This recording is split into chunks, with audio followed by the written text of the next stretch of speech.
Noonish.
OG, making plays on the track.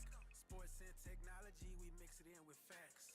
Catch him every Wednesday to like double tap. A lot of interviews with ballers and them winners. Yeah, Jay on Notre Dame, all winner. Giving that ism, no pretender. And if they wanna hear the real, I tell you to send them to Noonish, Noonish, Noonish, Noonish, Noonish, Noonish, Noonish.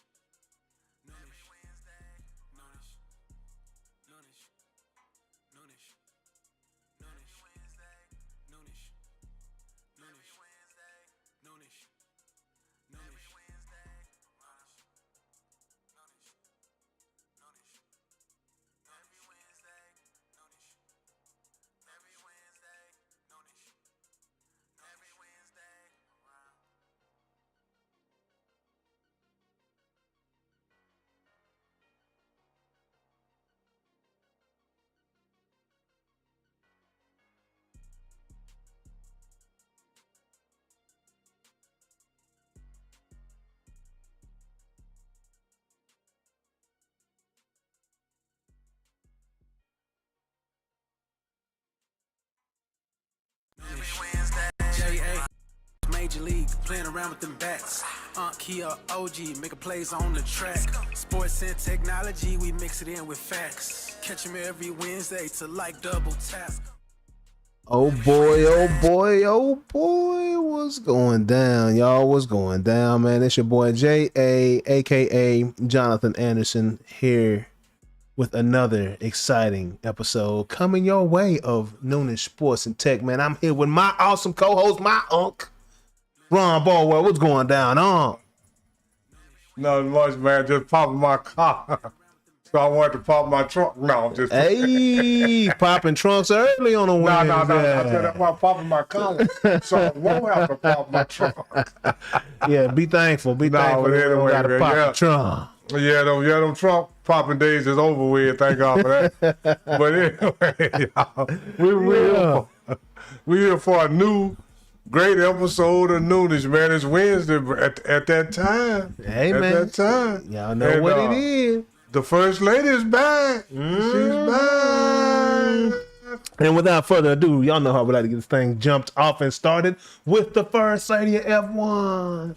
Miss Christiana, yeah, bro, what's going down? See why? What's up, boys? You know the people got to say something. Oh, let them talk. Let them talk. You got to let them cook. Yeah, what's good? See why? Welcome back, man. You know, we missed you last week, but you were back on the show, back in the saddle. What's good, man? I'm back. I'm barely back in the saddle. The other day when we were like, is it Thursday? It feels like Wednesday, but it feels like Thursday. Today feels like Monday. Something in the universe is happening. I don't know. Is it giving like Wednesday vibes to you, to me? It's just giving gloomy vibes. It's been a gloomy week. That might be what the Mondays is about on a Wednesday. Okay. Well, that might see, be. I'm worse than both of y'all. Why is that? Because I still thought it was March. I'm We're not talking weeks. Okay, wait. You're weeks behind. Okay, well, yeah, you win. Yeah. No, for real. I was talking to my sister. Yeah. And she said my birthday is Sunday. I said, no, your birthday next month. He said, no, my birthday is Sunday, April 26th. I said, oh my goodness, it's April. Yeah, we almost out of there. We almost all the way out of there, as a matter of fact. See, that's what happens. See why when every day Christmas, every night New Year's Eve, you lose track of these days, baby. Hey, man. It is, things get mixed up real easy that way. Get mixed up real easy. That's how I feel. That's how I feel. Yeah, so what's been going down? See what's been cooking, man, in your world? You know, not too much. I was in LA last week, and it's funny, there are already like signs and things up for LA 28 for the Olympics.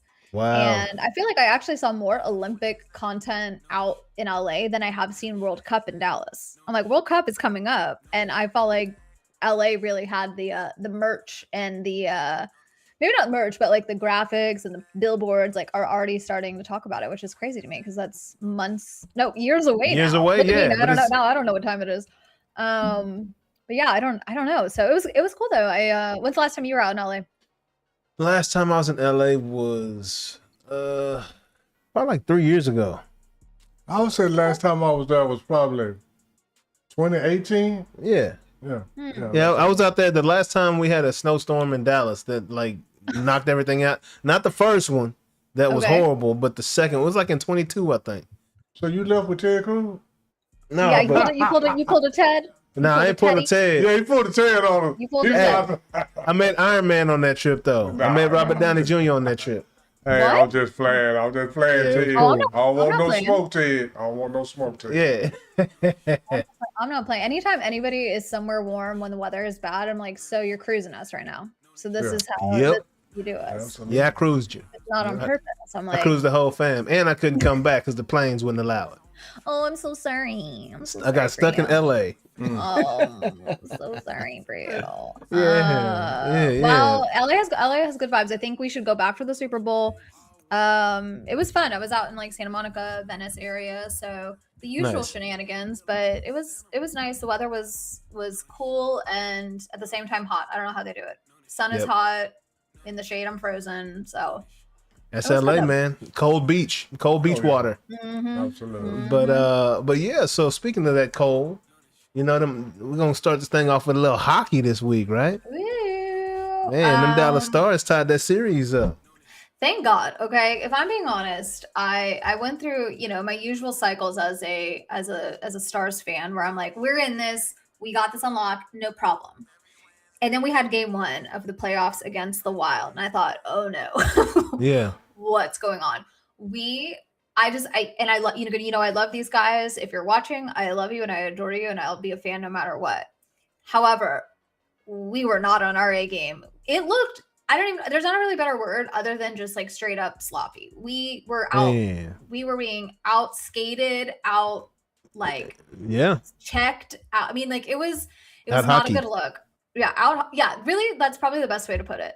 However, Monday night, I said, you know what, we're back. I was nervous. Back in this, but you know, this isn't new for us. I feel like every playoffs, we have that one game where we start off really kind of slow. And I always wonder, you know, is it one of those where they're trying to assess what the other team's up to?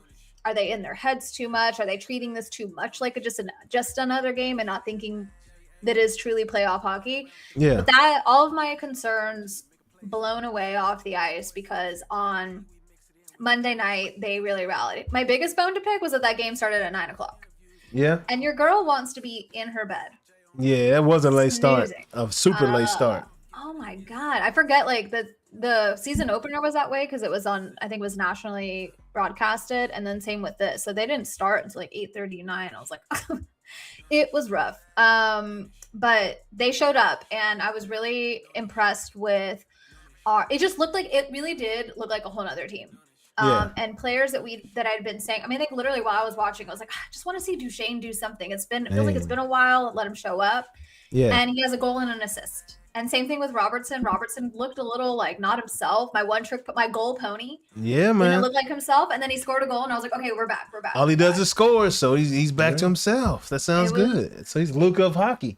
It was good. So they played 2 games at home. They'll do 2 in Minnesota, and then they'll do, I think, the one 1-1. They go back and forth, which I think is, I don't know. I think that's a crazy, logistically, I think that's nuts to do. NBA used to do it that way. Yeah. They used to do it that way.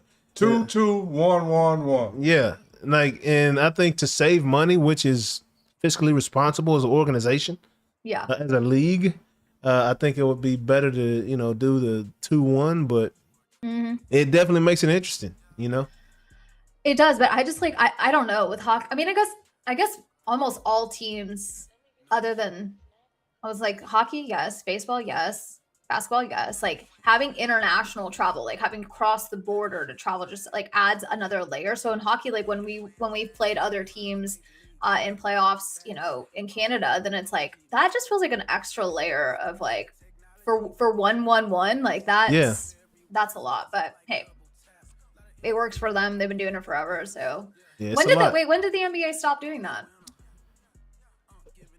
Like, has it been late 10 90s, years? was it? Or early 2000s? Yeah, it happened in the 90s, I think. Yeah. I'm not sure, but I like that though. Yeah. With the It may 1-1-1? not be economically efficient. But for me as a fan, cause when you go 2-3, that's 3. That's a lot of games. That's a lot of games. A lot of advantage for sure. Yeah. And you didn't even, you got 3 games at home. Yeah. And you the second place team. Yeah. Exactly. So I mean, maybe they should go back to it. Since you won, give you 3, 2-2. Yeah. But 2-3, I never liked that. Yeah, that's pretty wild. Yeah. That's pretty wild. Yeah. Rough, but good job, Stars, man. Bringing that thing back to a head where it should be. Let's see how they do tonight. I'm excited. I don't know. The first 2 games is kind of like a vibe check. Let's check our pulses. Let's see where we're at. Let's get a good vibe. There are also a couple of injuries. Like Rupe Hintz hasn't played. He didn't even practice the last couple of weeks. He didn't travel with the team. He's one of my favorite guys. But with the Wild has a player that we had. You guys won't remember this, but we had Zuccarello as his name. We had him for like 30 seconds, and he had an injury like 2 games in or something, but he plays on the Wild. He's also injured, but he was showing out the first game. So he's down from the Wild. So I don't know. See, we're tied going in. It's painting a clearer picture of like where we stand, but I'm, 2 away games. We'll just see. We'll see what happens. I'm excited for it. I think the players I'm watching beyond our, typical, I don't want to say typical. Jason Robertson, always. Duchesne has really been showing up. Maverick Bork is another player. I think he had, it was like 3 or 4 goals in a game the other day. Yeah. He's been doing really well. Jamie Benn is still kind of just this big enforcer. I haven't seen him score as many goals this year as I'd like to see. But Wyatt Johnston, like they always flash up the underdog fantasy and prize pick stuff. If I'm going to place any bet that any player is going to score at any time, it's Wyatt Johnston. And he's breaking records left and right for that. So young guy. So I've got my eyes on him for this game. And Jake Onger, at the first game, I had a point where, do you remember last year when they pulled Jake out of the game in the playoffs, and that just caused a whole issue? Against Edmonton, ultimately led the reason for the coach leaving because people were so upset with his commentary around Jake. And obviously not the only reason, but it stood out as like, ooh, okay, Pete. People are not pleased. And I gotta be honest though, I pulled a Pete in the first game. I was like, put DeSmith in. I don't know what's going on. It just doesn't feel good. But I think they were right to keep him in. Like, let him play it out, let him figure it out, let him get the reps in. We're not gonna win this game anyway. It was not looking good. Get his eyes back, his timing back, his feet back. Get everything back, get in order. But I don't know. I one thing I am encouraged by, obviously Jake is the primary focus as a goalie with he's legendary. He had 28 saves last game. However, I do feel better that Casey DeSmith, the backup, has had more reps. I feel, and I don't know the exact numbers. I don't know if he actually has played more time, but I feel like I've seen his presence more and he's had more meaningful games and meaningful playing time than last year. I feel like that dude did not get a warm up and then he was thrown into the playoffs and it showed. So I don't know. I feel good about it. I'm feeling encouraged and we'll see how it all plays out. Yeah, man, it's chess, not checkers come playoff time, so that's understanding what that team's ability is, knowing your players and managing these guys, man. So Looking forward to seeing what these stars do in these playoffs. So Me too. looks like MJ and the squad got another win. Another win. Another win. Let's just recap, shall we, for everyone who's joining, who has not watched the NASCAR season this year. They kicked off in Daytona. I guess I had the Clash. I don't really count the Clash as like a real small race that they do. But Joey Logano wins the first race in Daytona 250. Chase Elliott does. They have like another little thing that they do right after that. Tyler Reddick wins Daytona 500. Auto Trader 400, Echo Park, Tyler Reddick. Coda in Austin, Tyler Reddick. We had a little blip where Ryan Blaney, Denny Hamlin, who obviously has his ties to 2311. Darlington. Park owner ties. Tyler, yeah, exactly. He's deep in there. Tyler Reddick has just dominated all through the season. Now it's not only, I mean, it would legitimately be crazy if he won 10 races in a row or something crazy, but for him to win his fourth race, killer. It was an overtime in Kansas. And it's so funny. Like I love it. I mean, for all the races that I've been to, I have seen, Michael Jordan's like team and presence there, but not him all the time. Yeah. But every single race this year, he is out. He's in the pits. He's yelling. And I mean, I've seen him be active, winning. But I think he's showing up partially because of all the bad publicity that was going around the charter settlement. Now he's in it. Now they're winning. And like I feel like all the media talks about is Michael Jordan's winning, not even so much about Tyler Reddick winning. Yeah. I mean, they're just his team's winning. So that's what we know is Jordan to be winning. I mean, and they really are. Let me pull up. I wanted to tell you guys the exact point standings because at the beginning of the season, I told you guys they had made some updates to how the points were going to work. So winning a race was really going to set you in a good direction. Tyler Reddick is sitting at 457 points. The next closest is Denny Hamlin at 352. That's crazy. So I mean, because let's think about this, right? Mm-hmm. Between Denny Hamlin and Tyler Reddick, there's only been one other winner of a race, right? There's been a couple dudes. Ty Gibbs, Chase Elliott, Ryan Blaney, but three guys. The rest have been Tyler Reddick and Joey Logano won it at first. Like there is a little bit of diversity. This is not an F1. This is not a Max Verstappen a la 2 years ago situation. This is not like one of those where like, okay, well, let's just pencil in the constructor and the drivers championship. Yeah. That's not how it's looking here. And actually for a little while, Reddick wasn't even favored to win at all, to win the championship. I thought that's crazy. How can you win 4 races and not be be favorite? But there's just so much time. They race until February, or really not until February, like November, and then they're back at it in February. It's a freaking long season. That's crazy, yeah. I'm sure the latest odds are reflecting this last one. So I'm feeling positively about them. But yeah, just good visibility. I've seen Jordan everywhere. I feel people are talking about it. And it's funny. There was you guys will laugh at this based on the last time we talked about this, but at one point, Denny Hamlin's talking on camera and Michael Jordan comes up behind him and kisses him on the face and kind of roughs him up a little bit. And Denny just stays straight face. And so people were like, uh-oh, Jordan again on the track, bothering people. And I thought, oh my gosh, Denny, even if he didn't win the race, he has a vested interest in that team winning. So I get it. They're competitors. He wants to win too, but I can't help but be like, well, good things are happening to my guy at 2311 if they win as well. But it was just so funny because the image was Jordan walking up to him and smooching him right on the face and kind of roughing him up. But it was pretty funny to watch. And boy, winning, We're winning. Boy loves winning. And I love it for him. How about MJ, the GOAT? Me too. Let's see him. Guys, if anybody's watching and wants to go to a NASCAR race and potentially run into Michael Jordan, NASCAR's in DFW May 1st. Oh yeah, hey, he might be there. He's definitely gonna be. I think he's for sure gonna be there. So I think it's worth a trip. You guys, you gotta check that out. You gotta check that out. So, Showtime got the F1. Oh my Miami. God. What's going down? The movie was a precursor. What's going on? Okay, so really quickly, and then I won't talk about this because I feel like it's really all I've been talking about. But I have to bring it up because it's been a theme. I opened Instagram yesterday, as I do 100 times a day.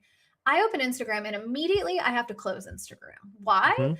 Because I see Kim Kardashian and Lewis Hamilton on the beach. And for my mental health, I'm telling Well, hey, myself this is AI. But you know what? I had that graphic ready. I didn't know who was going to talk about it or not, but pull it up. I got it ready. I can't see it, but I did want to mention that, like, Lewis. Okay, I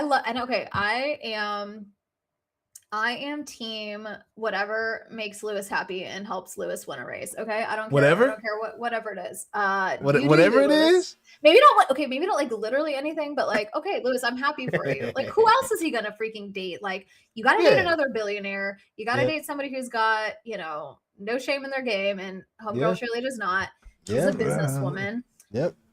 I'm gonna say this. See why?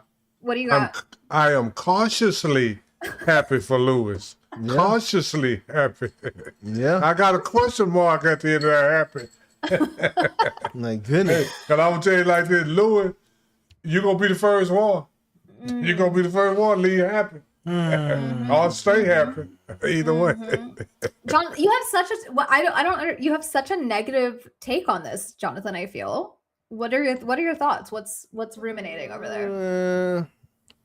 He's cautiously happy also. Yeah, I'm happy for him. I just kind of like, I want to see Lewis win. Just watch your back, watch out, Lewis. And we haven't seen that yet. We haven't seen that. We haven't seen that combination of winning plus a Kardashian yet. So that's it. You know what? True. I don't know. At first I thought it was a PR bit, and I'm not 100% convinced that it's not. But I'm more convinced than I've ever been. It is nice to see them happy. I do feel like they're gonna both show up to the Met Gala and break the internet and be dressed up. Now, my thing is, and I don't know if anybody's made this joke yet, but a recent headline came out from Italy that all of the F1 drivers are being reviewed for criminal offenses because they allegedly have not paid taxes. If you race in Italy, I don't think this is unique to this sport. If you make money in Italy, you have to pay taxes in Italy. Apparently, the F1 drivers have not been paying their taxes in Italy when they've raced there, and so over a certain amount, it becomes a criminal offense. What? So maybe here's what it is, guys. Maybe Kim Kardashian is going to step in as Lewis's pseudo attorney because she's not passed the bar exam twice.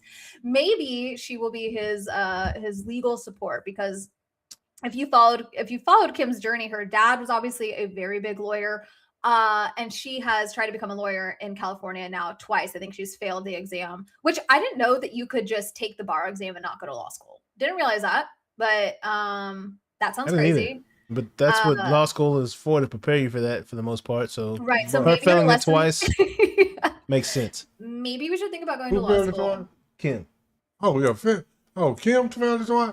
And law school matters if you want to pass a test. Yeah. Well, I felt like, her reason for going, I hate that we keep talking about this, but I am partially thinking, like, do they need legal support? Like, what's going on?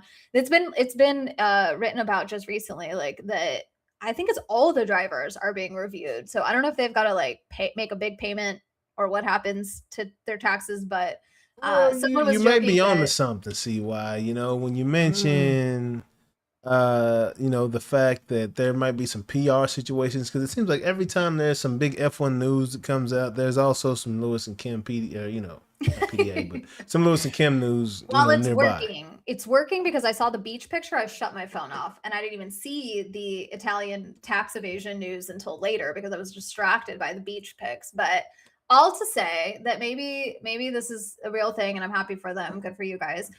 However, we are headed into the last weekend without Formula One. It's been a while. Okay, I don't even remember where were we the last race. Can't tell you. We have had such a long break. I don't, other than like the summer break they take intentionally, this has been the longest kind of mid-season break, other than I think COVID, when they had to delay a bunch or cancel a bunch of races. They've had a lot of time. Now, two things have happened here. One is that the F1, like the regulation team, the FIA, has come together to make some updates to the regulations that started this year. So, like we've talked about this, like how Mercedes is bad off the line, that they don't have a great start, but Ferrari's got the start figured out. drivers have been complaining, like Ollie Bierman was in a big crash, complaining about the acceleration of the car. They feel like it's a little out of control. So there's a couple of things that they've changed. They're not obviously changing the car structure itself, but they are making some refinements that I think may or may not show up early on. So there's some energy management rules. There's a couple of like capabilities that they're changing with the energy limit.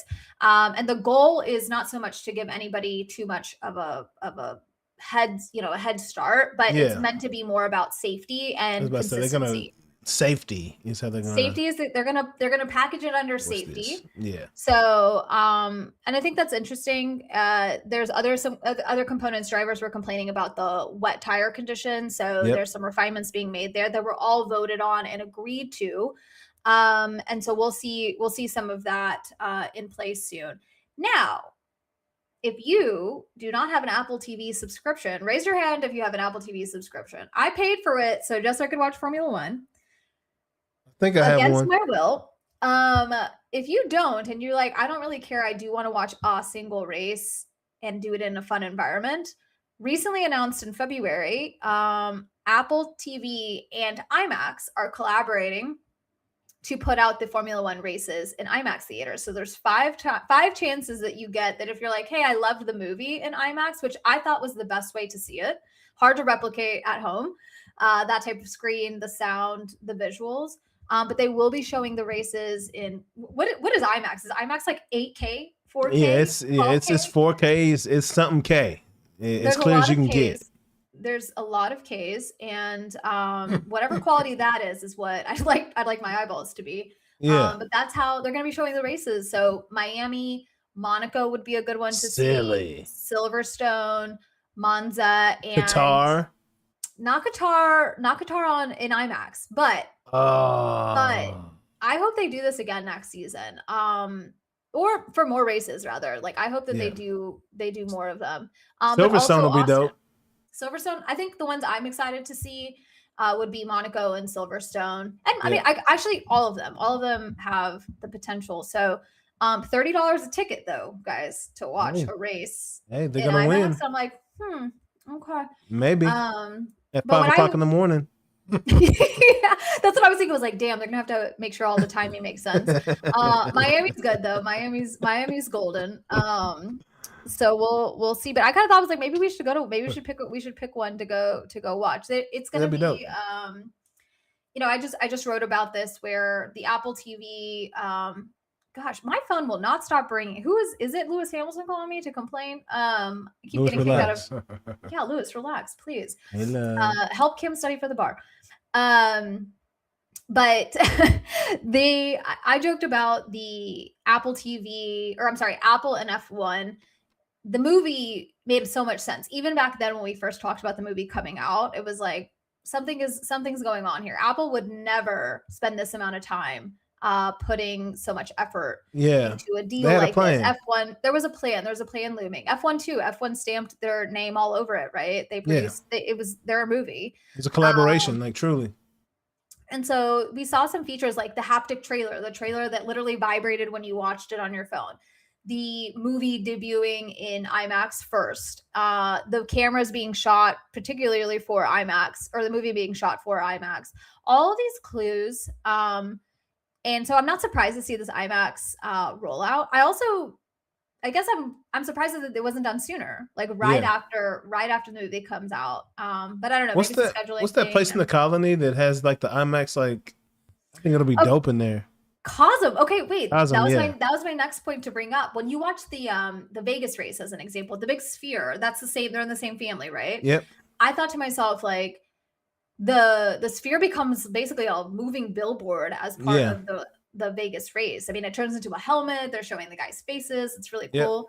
And so I'm surprised to see, I guess if there's any surprise to me at all, is that they've not done some sort of collaboration with the Sphere or Cosm to show these races. But it's all a media game. Like, it's all about who buys the rights, how expensive things are. So maybe IMAX is just a better fit. But yeah, I don't think I don't think I've seen any F1 races be shown at Cosm. I was just up there at Toca Social, the soccer place, this week, and they had Willy Wonka showing at Cosm, and I was like, wow, that's crazy.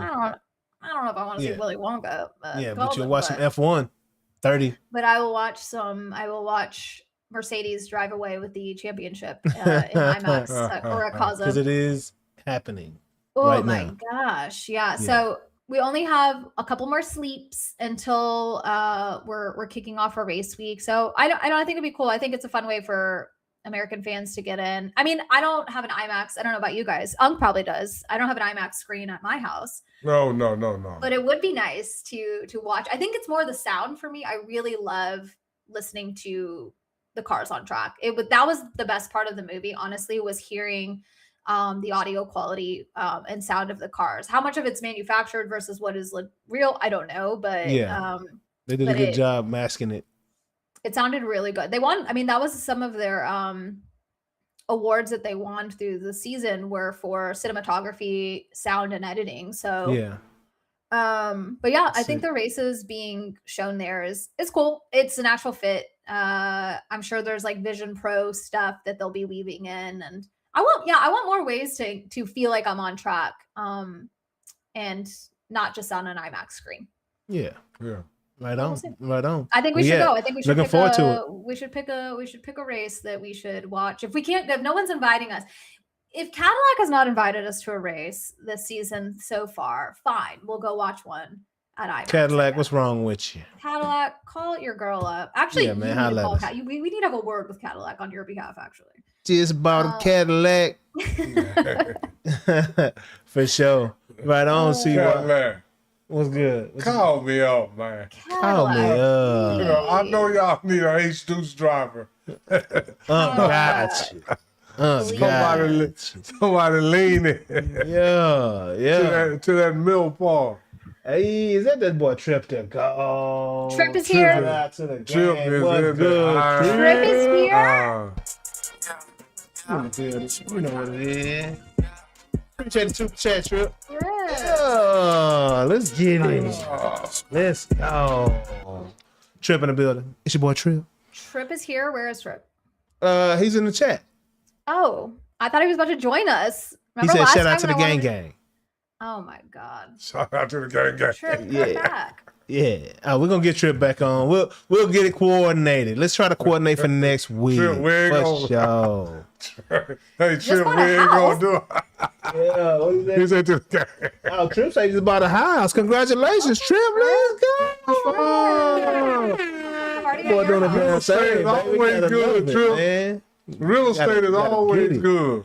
Gotta get it with legal money. Let's yeah. Wait, let me get my plug out. Hold on. Yeah, man. Hey, Trip. Ain't no money like clean money. Yeah, I'll make it move. Get dubs because you know what, Trip? If the money is dirty or illegal, don't spend it. They're gonna ask you where you got it from. Noonish. Where you get this much money from? It's not lying enough. It ain't lying enough. Noonish. Yeah. Hey, they gonna tell you like Martin told Tommy, you ain't got no job. And we gonna take that.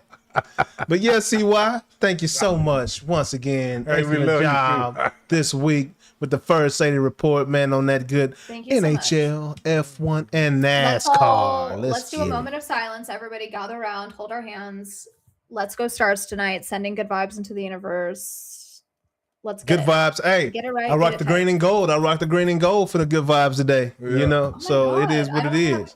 I don't have enough Stars materials here. This isn't even. Got you. Oh my We God. got you. Don't even Oh my worry God. about it. You got your black on. You good. Close enough. Yeah, close enough. Yeah, I got you. But okay, yeah. well, you guys have fun. I'll be tuning in while I work. Trip, congrats on your house. Let me tell you something. Not easy. Let me teach you about sod and watering your grass, because that's what I learned. Unk taught me actually about sod and grass. So congrats on your house, Trip. We should do our next show at Trip's house, actually. Yeah, Trip, live from your crib, bro. Live from We'll talk your about house, Trip. Hey, Trip in love. Trip in love now. Ain't that north? Ooh. Hey, Okay. I love the LT. Yeah. I love Lubbock, Texas. Yeah. I made a couple trips. We'll make a little What's trip. your- hey, in a catalog Trip. over there. One of them after hour spots in Sponsorship. Lubbock back in the day. Them after hour spots was what that was. Oh man. Sponsored by Cadillac. Sponsored by Catalog. I see why. We'll see you next week. All bro. right, see why we Love love y'all. you. Bye. Yeah, that's the one and only Miss Christiana. Yeah, bro, Miss D. Wow, man. Y'all know what it is and what it do. See why I go so hard every time. Every single time, man. Appreciate you. Let's see why. Noonish. And she go hard, you know. And she don't miss. She ain't just guessing. She know what she She talking know what about. she talking about. She don't miss, Absolutely. man. She don't miss. Only thing, you know, when she miss, we miss out on that good content. No, right? absolutely. You know, that's it. But yeah, man, we're gonna keep this thing rocking along like we do, man. About to jump into these topics. Let me give me 2 seconds to get set up over here. I'm pretty quick with it now, you know. Yeah. I done it a couple times. Done it a couple times over the years. You know what I'm saying? Get off So, into these subjects. yeah, man, we're gonna dive into these good topics for the week, man. Y'all ready for this? Bum, bum, bum, bum, bum. I'm just playing. I think we're jumping off in the MLB first, right? Yeah, we're gonna dive on in, man. You know, we're gonna talk about Lewis, but we already talked about that. You know what I'm saying? And it was only right that we did it with CY. But hey, those New York Mets, man. We talking about one of the largest, the biggest, the largest salary caps in all of baseball, one of the largest spends in all of baseball, and these boys can't figure it out, huh? What's wrong with them? They got 100 and some per year, right? Million? Some million per year. Absolutely. And it's 360 million. Salary is what they're spending. Oh And man, I'm thinking it's 106. Whether this in total contract. Yeah, yeah. I mean, but either way, it's the most. Man, these boys, hey, they spending the most and they getting the lesser. They getting the lesser, not the most. You know, that's the opposite of what Pimp C been talking to us about. You know? Well, you know, this is the whole problem with every sport. What's that? Back in the day, I don't care what ball, I'm just going to say ball. Yeah. Football, basketball, baseball, Yeah. soccer ball. Yeah. You used to have to play to make money. Yeah. Now they pay you money to play. Man. They pay you money to play. Yeah. Before you had to play to make money. Yeah. And now And that's a big difference, man. People don't understand that. Now, you know, back in the day, you'd have to play, earn your bread, and then they pay you after you earned it. Now, once you get a certain age, do the analytics, it don't matter what you did. Unless you know, Shohei Ohtani or one of these top-notch dogs, you know what I'm saying? But if you middle of the pack, and they think they might have a young prospect that can put up the same numbers, he might not be able to, but if they think he can. Oh, they're going to give him more money than you got. You out there, dog. Yeah. Free agent, man.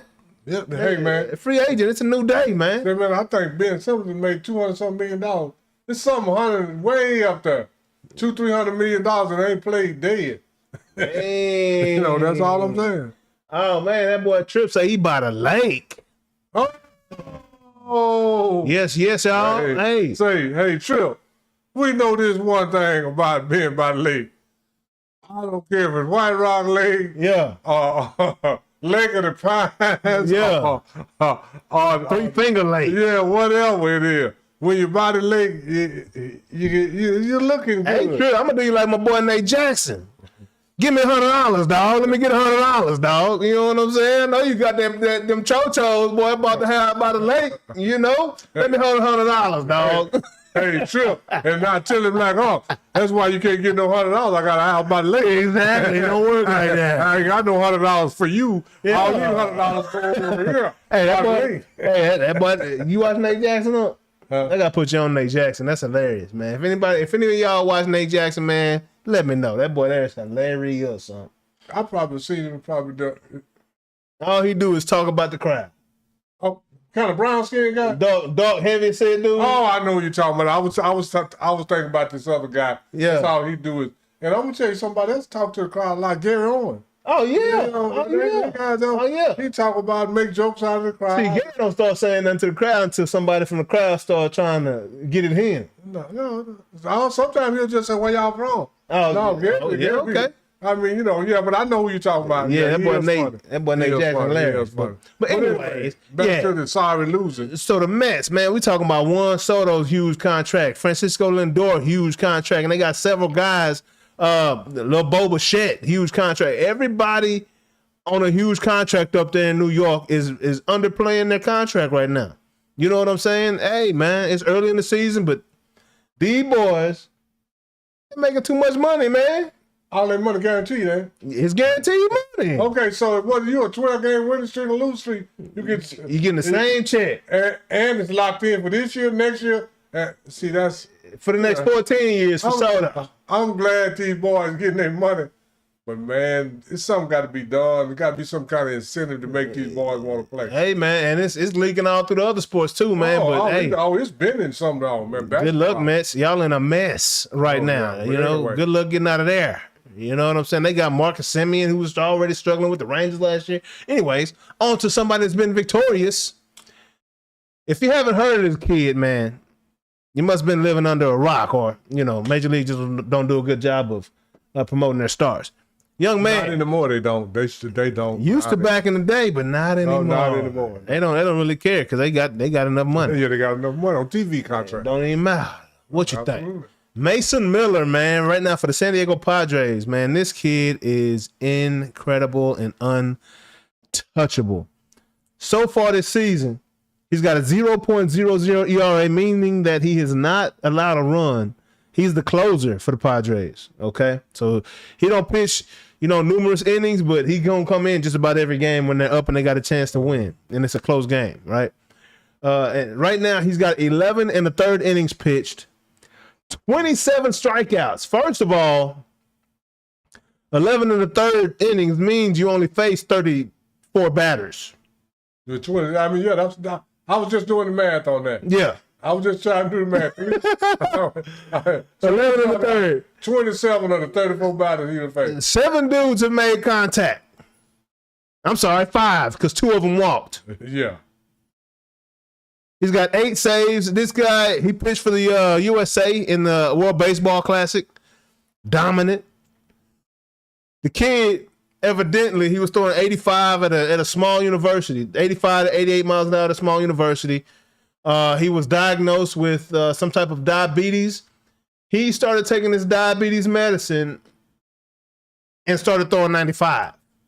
And now that 95 has turned into 103. Whatever this diabetes medicine is, people about to start researching and they're going to start adding this to their workout regimen. Is that diabetes medicine or is that called juice, huh? Some of the medicine is juice. Absolutely. Absolutely. Hey, see, it's medicine when you get it from the doctor. Yeah. It's juice when Victor Conte gives it to you. Oh, yeah. I'm just being honest. That's the truth. That's the Just truth. the same way, like I told you the other day, between the difference between drugs and medication. Hey, who you get it from? You get medication from your doctor. Yeah. You get drugs from Pookie and Ray Ray right Man, that's a crazy story and a crazy development how that all came about. But the young man is diddling his arse off. Yeah, so y'all keep your eyes peeled for And I'm Mason gonna say Miller, it like man. this: the medication, and then it depends on his age. He might be maturing, but the medication got something to do with it. Oh, absolutely. Absolutely, man.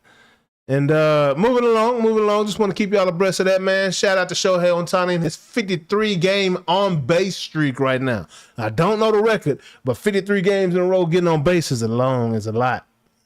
Yeah, but that's a long way from the record. I know that already. Yeah. Because the hidden streak is what, 70-something games? It's 50-something games. 50-something games. But we just talking, hitting. Now on base. Yeah, this is on base. If you hit 50-something games, you probably on base 20, 30 more. Absolutely. I'm just guessing. I don't know. Absolutely.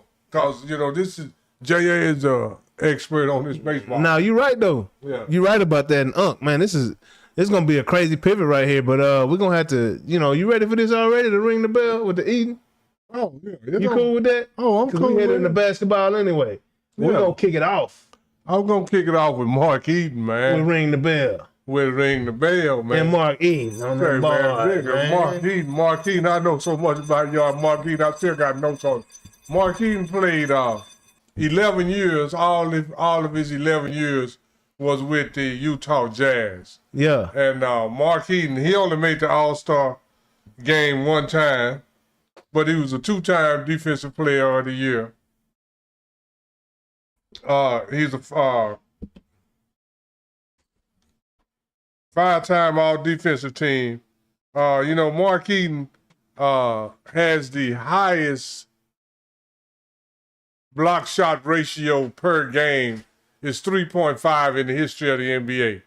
Mark Eaton is 7'4", first of all. He played with all his 11 years with the Utah Jazz from 82 to 93 was when he played for the Utah Jazz.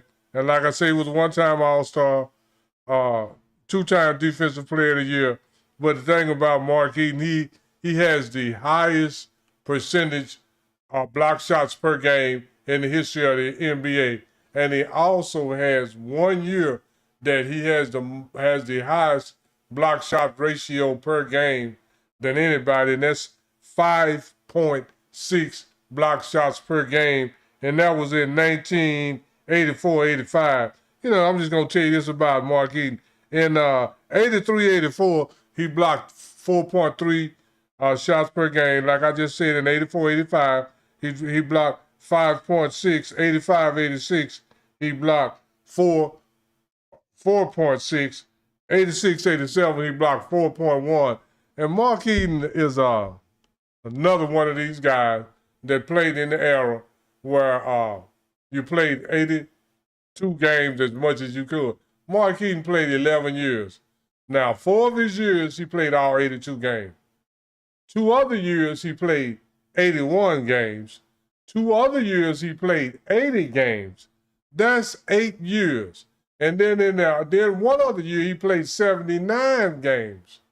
So that's why these guys didn't play 15, 17, 20 years, because they played so many games and so many minutes when they did play.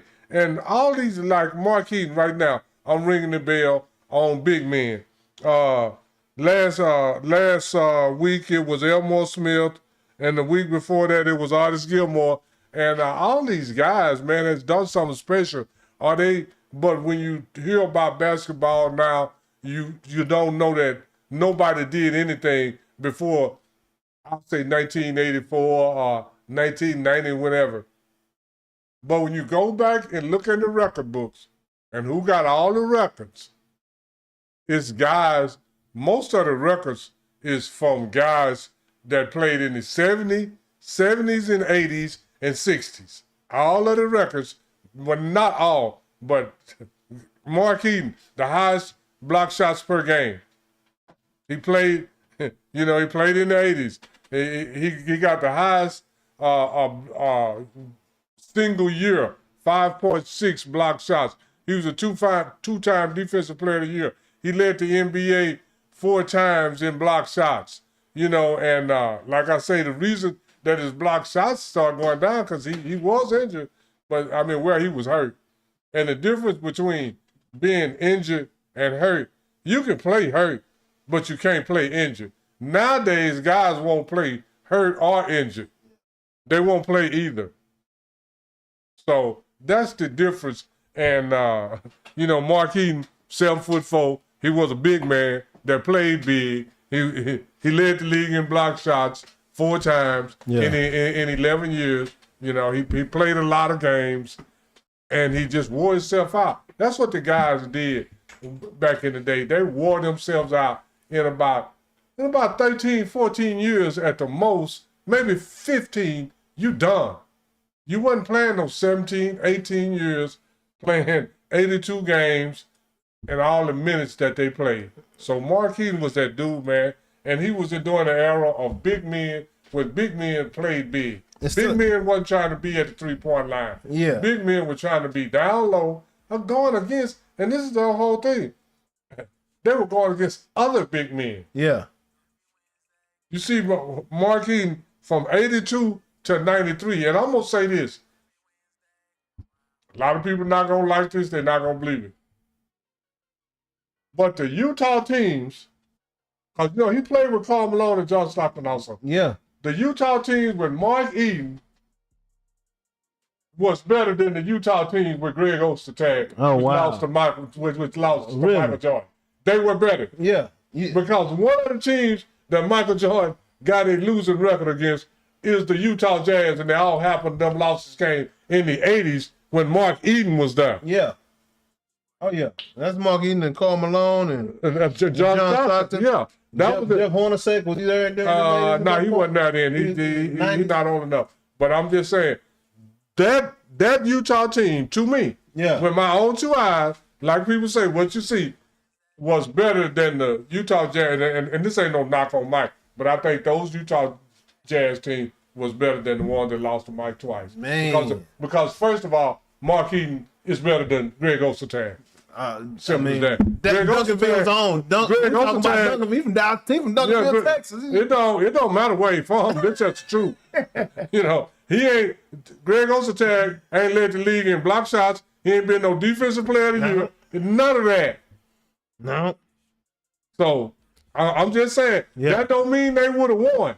Yeah. Because that Utah team could not get past Magic and Kareem. Yeah. Yeah. That Utah Jazz team with Mark Eden could not get past Magic, Kareem, James Worthy, and all them. And this is why they couldn't get past them. The Lakers had better players than they did. Yeah. They had John Stockton, Mark Eden, and Karl Malone, but the Lakers had Kareem, James Worthy, Byron Scott, Magic Johnson, Bob McAdoo. I mean, and that's why I tell you, all the teams that win the NBA championship, 99.999% of the time they got the better roster. I guarantee they do. Yeah, man. Simple as that. Besides, all that, he got this mentality. He wouldn't let his team win. He had better players than the ones that the other players. I don't care who he is. Yeah. I don't care who he is. That's a valid argument. That's a valid argument. Their rosters. Straight and that's up. About Mark Eden, not about this other stuff. Shout out. That's Big Mark Eden, 7'4", that's what they call it. Big Mark Eden. Big Mark Eden, man, and that is ring the bell with Big Mark Eden. Hope y'all learned something today, but man. And he was left-handed. Big lefty. Big lefty, blocking shots. You wouldn't go, when they talk about rim protector, these guys, him and Elmore Smith and Otis Gilmore, those are real rim protectors. Shaq ain't got nothing on Big Mark Eden? You ain't saying that, huh? Mark Eden got the best most block shots in one season, 5.6. He got more, he got the highest average per game. So what that mean? Shaq ain't got nothing on Big Mark Eden. That's what that means. Yeah. That ain't about what people think. Going back to the numbers. The facts. Yeah, going back to the numbers. Numbers don't lie. Man. People do. Yeah, all day, every day. All day, every day. And moving along. On to the next one. Your Dallas Wings have sold their season out, huh? What you think about that? Is that impressive? I thought they just sold out the season tickets. That's what I'm saying. They sold out the season. No. Tickets.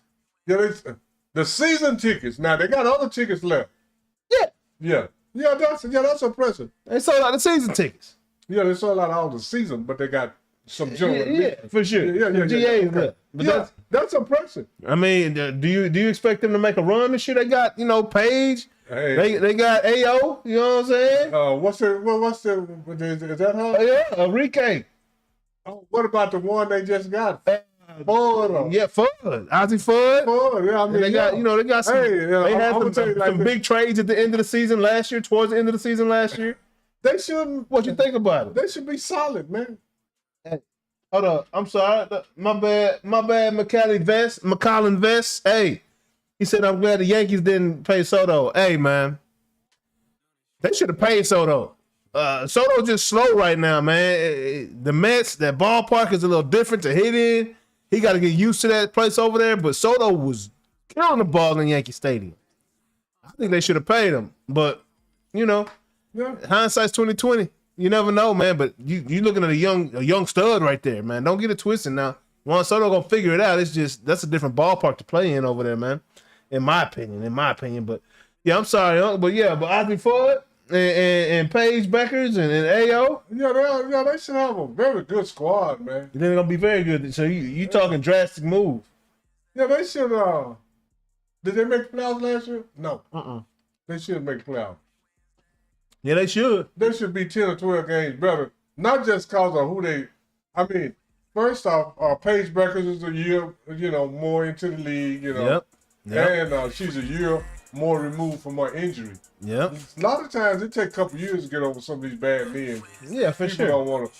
But yeah, so she should be better, and AO should be used to playing with a little more. Yep. Now they got Fudd, so they should be fairly solid. Yeah, it should be a good one, man. Yeah. It should be a good season for them, man. Everybody stay healthy, as they should, man. And we know Fuzzy and Ozzy, Ozzy and Paige got mad chemistry, so hopefully that can lead us to some victories. I hope that chemistry just keep working as long as they with the win. Cause that chemistry go bad, it might mess them up. It's all going downhill. It might be like, I'm mad at her. I ain't gonna play it. Hey, I've been seeing more WNBA people and news and things come about, man. So the preseason is starting this weekend.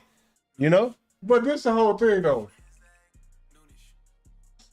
How would the NBA deal with that? With what? Your point guard going with your small forward, and then they live together. That's kind of sticky. I say this. That couldn't go down in the NBA. No. I don't think it could go down. We're not ready for that in the NBA. It's not. In America. People can say what they want to, but they ain't ready for that. Yeah. Hey, you know what? And the reason that I know they're ready for this one, they sold out. Yeah, it's so they sold out.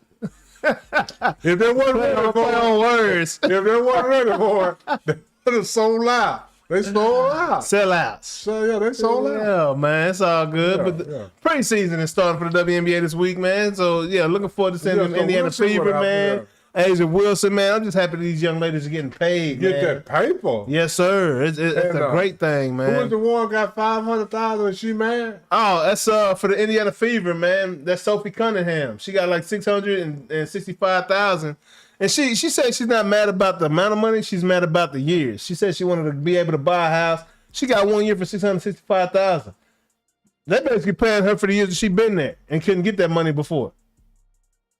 Why you sign a contract then? You can't sign something and say you're mad about it. Exactly. Don't sign it. Then nobody put a gun in your head now. Hey, I'm gonna tell you like this. Go be a nurse. See if they make $600,000. You want to buy a house? She just wanted. She's not mad at the money. She's mad at the fact that it wasn't a long-term contract. She wanted a long-term. How long she been in the league? I don't know that information. I mean, this is the whole thing you got to say, man. This is what people get twisted. You signed that contract, so that's for you. What's for you is for you, and what's for somebody else is for somebody else. Yeah. So just let that go. Yeah, and Tripp, there's a lot of people that feel that way, man. Tripp say, I'd be happy if they earned it, but they would give him the money. Yeah, they've been in the business in the red, man. Like, yeah, they've been the business of the WNBA has been in the red since we can think. And they're going deeper in the red. Yeah, they're going deep in the red. Now they paying the players more money. Like, that's not how business works out. Oh yeah, the only way, WNBA got to get a big time TV contract. Because you're not going to make it by selling out the stands. Man, maybe they're getting a part of these NIL deals, Maybe a portion of these NIL deals is going back to the WNBA because I don't know how, the Wings just sold out of their season tickets, but we're talking about College Park UTA basketball arena. This ain't, you know what I'm saying? There's like 8,000 seats in there. They got 8,000, so season tickets probably what? About 2 to 3,000. Yeah, 2 to 3,000 season tickets. It's not half. So it's not half. Yeah, so I mean, okay. That's the part that got to make sense. That don't add up to me. Generate the money, man. That's the part that don't add up. And now y'all got to generate the money, or if y'all go 2 or 3 years paying out way more money than you make it, the league gonna fold. Not forcing the league to fold. But like I said, the WNBA is like a tax write-off for the NBA. It's basically like an AAU league for the NBA owners. Absolutely. So is the G League. They just writing these teams off. They writing it off so they don't got to pay the taxes on what they really make. Yeah, absolutely. So they can't lose at the end of the day. You know what I'm saying? The NBA can't lose. Yeah, they can't lose. That may be why they're doing it, to keep them around for tax write-off. I hate to say it like that, but it is what it is. Yeah, I do too. I ain't trying to discredit them or nothing like that. At all. We love what's going on in that situation over there at the WNBA, man. Send the young ladies on more commercials. You know, seeing all kinds of stuff. I done, you know, during the NBA playoffs, I saw 2 Caitlin Clark commercials. I saw a Paige Beckers commercial. I know Asia Wilson been in commercials, man. Like, we're seeing these women coming and, you know, and more and more, get more and more opportunities, man. We got to know who they are make money, so before we want to watch them. You don't know somebody else, you don't know to go watch them. Got to market them properly, man. Absolutely. So, you know, hopefully it helps. Hopefully it helps with the ticket sales, man. Yeah, hopefully it does. Hopefully it helps with the ticket sales, man. But moving along. On to the next one. On to that WNBA. We're gonna call it the Wemby right now, because that boy there is something special, man. So Wembanyama, Mr. Victor Wembanyama for your San Antonio Spurs, he has gone out and won a unanimous first player ever in the history of this award since 1983, I believe. First player to ever get a unanimous decision to win Defensive Player of the Year. What you think about that, Unc? Is it deserved? Yeah, because ain't nobody playing defense. Why is that? What's defense in the NBA? That's a bank account with no money in it, man. Your name on the books, but you can't get no money out. You gotta get, you got $5 in there, but you gotta have $5 to keep it open. Yeah, you can't get nothing out of there, dog. Can't get nothing out. You ain't got a bank account. Hey, man. Because I was saying like this. Okay, first off, let me say it like this. This here got a lot of holes in it. And there's a lot of them got to do with Adam Silver. First off, Wemby is the unanimous defensive player of the year, but he ain't the best defensive player ever. But ain't nobody else ever got it. Yeah. So that means the rest of y'all is weak. Because he's not. Now, if he was the best defensive player ever, now if he had some crazy statistic like Will Chamberlain, 8.8 blocks and all that, I could understand. He got, I just told you. Didn't you say Will had 20-something blocks in the game? 23. 23 blocks in one game. Right now, Victor Wembanyama, however you say his name, and I hope I'm saying, let me stick with Wemby. Let me stick with Wemby. He averages 3.1 block shots a game. Go see where that rank in NBA history. He's about number 8 or 9 in the, I mean, I just gave the guy Mark Eaton that's got the highest average per game in the history of the NBA. So, I mean, you know, all this stuff is fabulous, but that just let me know that ain't nobody else doing nothing. Yeah, man. If you the first unanimous, but you ain't the best defensive player ever in the, you ain't even probably in the top 10 of defensive players ever in the, you really not better than Draymond Green, you just taller. Yeah. You know, I'm just saying, so, you know, I ain't trying to knock Wemby. I'm glad he did it, but I'm not that impressed because ain't nobody playing defense. Man, facts, man. Facts. It's all and the rules have gone towards the offense as well, man. But, hey, that fall last night was brutal. My boy had to leave the game. I don't know if his feelings was hurt or if he was too embarrassed to come back out. But when I saw that angle coming from the floor. Oh, yeah. Hey, my boy hit that. That's 84 inches. He falling from a long way. 7 feet is 84 inches. That's what I'm saying. So he add 5 to that. He 89 inches. My boy falling from a long way, man. I mean, yeah. And hey, to fall with no arms, he had, because he was trying to get the ball, you know, get the ball out, and he didn't have time to flop his long arms up and catch himself. My boy landed face first from 84 inches. Yeah, that's what I'm saying. See, let me say it. Let me. Hit his face twice on the floor. Yeah, bounce. And the floor don't move. Yeah, and this is the whole thing. The taller you are, the longer it takes your body to mature into your height. Wemby's body got to mature some more because he don't even have the body control to get his arms back. Yeah, he don't have any of that. So how old is Wemby? 23? Yeah, he's still young, but still growing. So he probably, and then at 7'5", he really not gonna mature till he's about 25, 26 to a. I mean, he probably gonna. I'm not saying like he gonna get bigger, cause women can put on 40, 50 pounds and don't look much different than it spread out over his own body. But he gonna have to get more muscular, more stronger, more mature, where he got more control of his own body. The fact that he landed on his face is probably the best thing for him. Because of that. lack of development. Because if he would have caught himself, he might have broke a wrist, broke an arm, broke a hand, like done something a whole lot more than, fall on his face and get concussed. That was wild. That was wild. That was wild. But and this the whole thing about the whole. Need to see you come back, homie. And this the whole thing about Wemby getting the Defense Player of the Year. Yeah. Now this make Adam Silver look bad. He said the rule was 65 that you couldn't get. Wemby played 64 games. Wow. Wemby played 64. If I'm not mistaken, don't look it up, J.A. Don't make me lie, but I believe that Wemby played 64 games. So now you're already making exceptions to the rule. So now if I play 63 next year and I'm up for the war, hey, wait a minute, I just played one. He made an exception for Luka, but he would not make an exception for AE. Yeah, because Luka played what, 60? AE should absolutely be in that MVP conversation, but he can't. Yeah, and then this the whole thing. MVP conversations.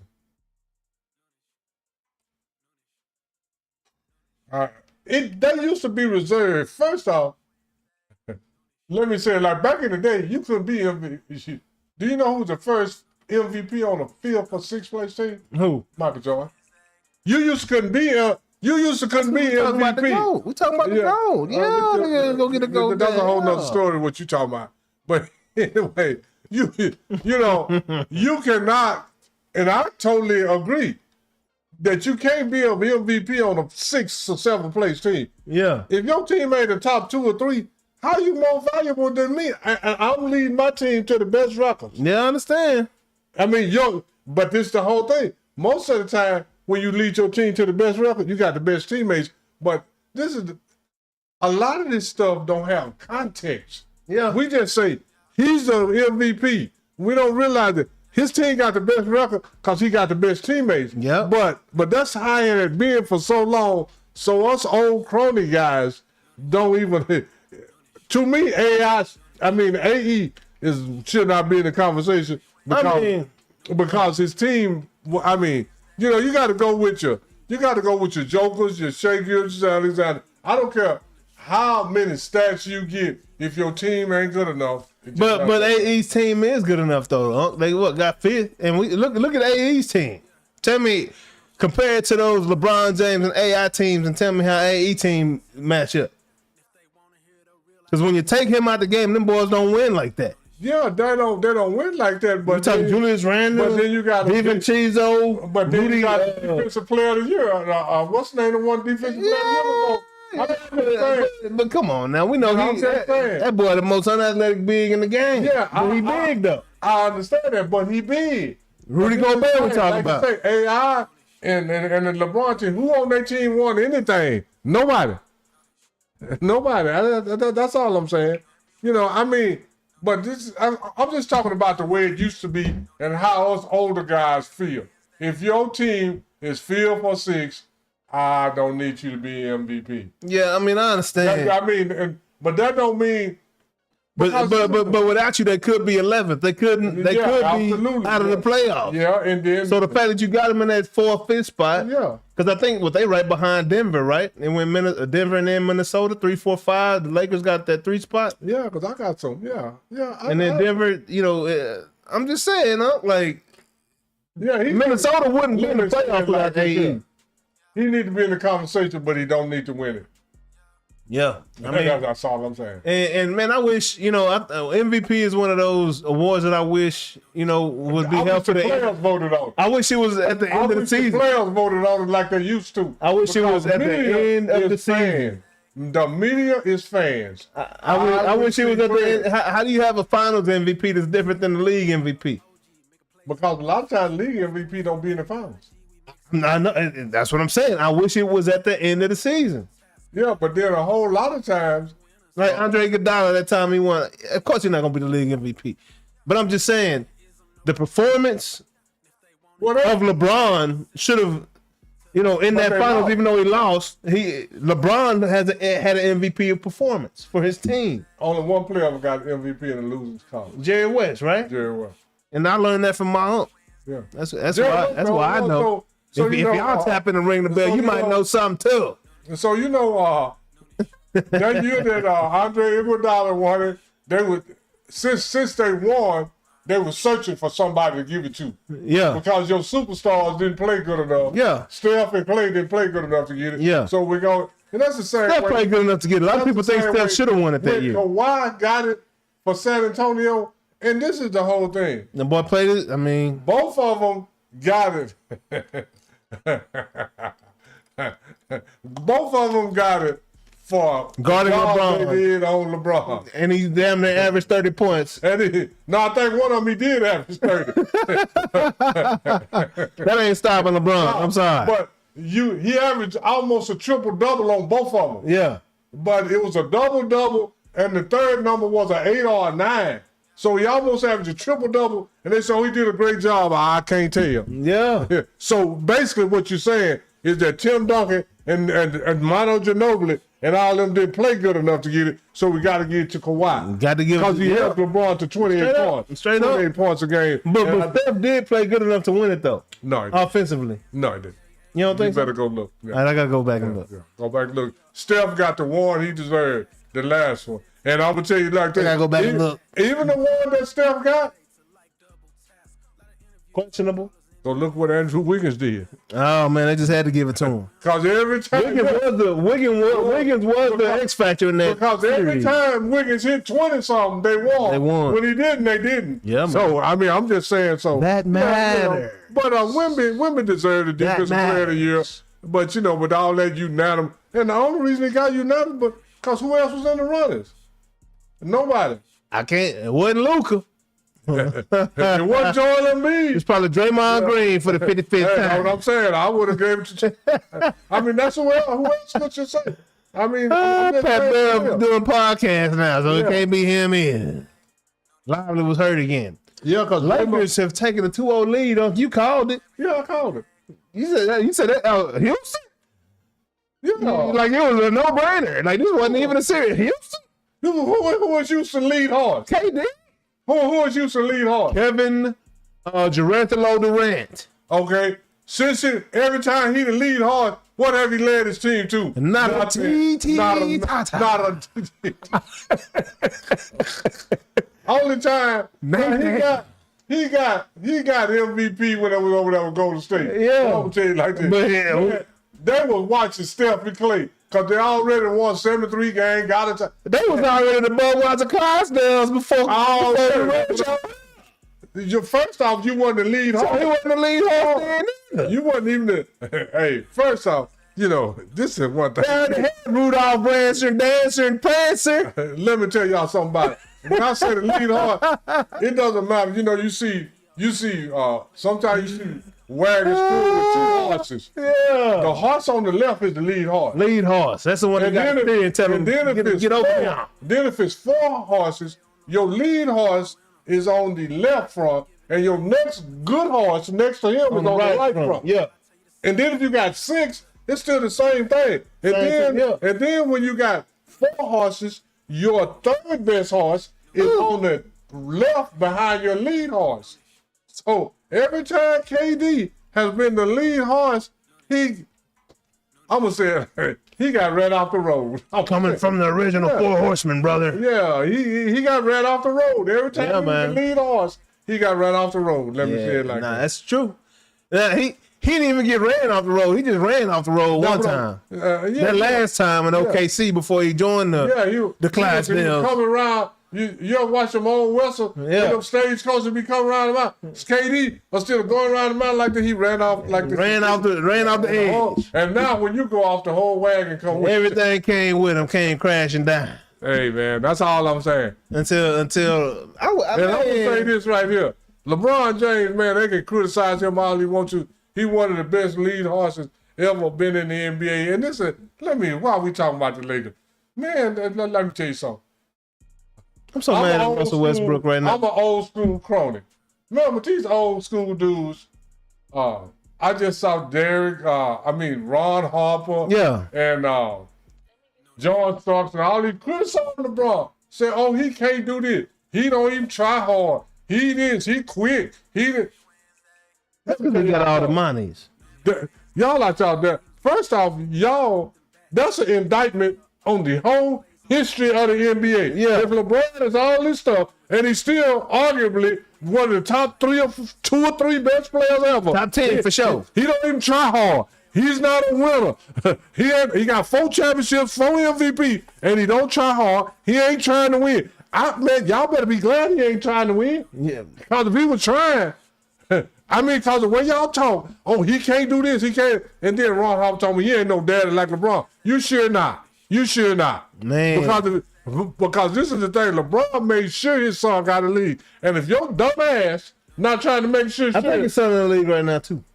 But I'm saying, if his dumb ass wasn't doing everything he could to get his son in the league, you stupid as hell, Ron Harper. Yeah. I'm going to say it to your face. You stupid as hell. And all you NBA players that say stuff, and then I heard LeBron say, oh, Dylan is cool, but his daddy ain't shit. Yeah. And I don't blame LeBron for saying that. But this is the thing. He was smirking behind it, though. He was laughing behind it. I mean, but this is the whole thing. I don't care if he laughing, though. He still said it, though. Yeah, I don't care if he laughing or not. All you NBA dudes, quit talking that shit because y'all see each other. Y'all ain't going to do shit. Nothing.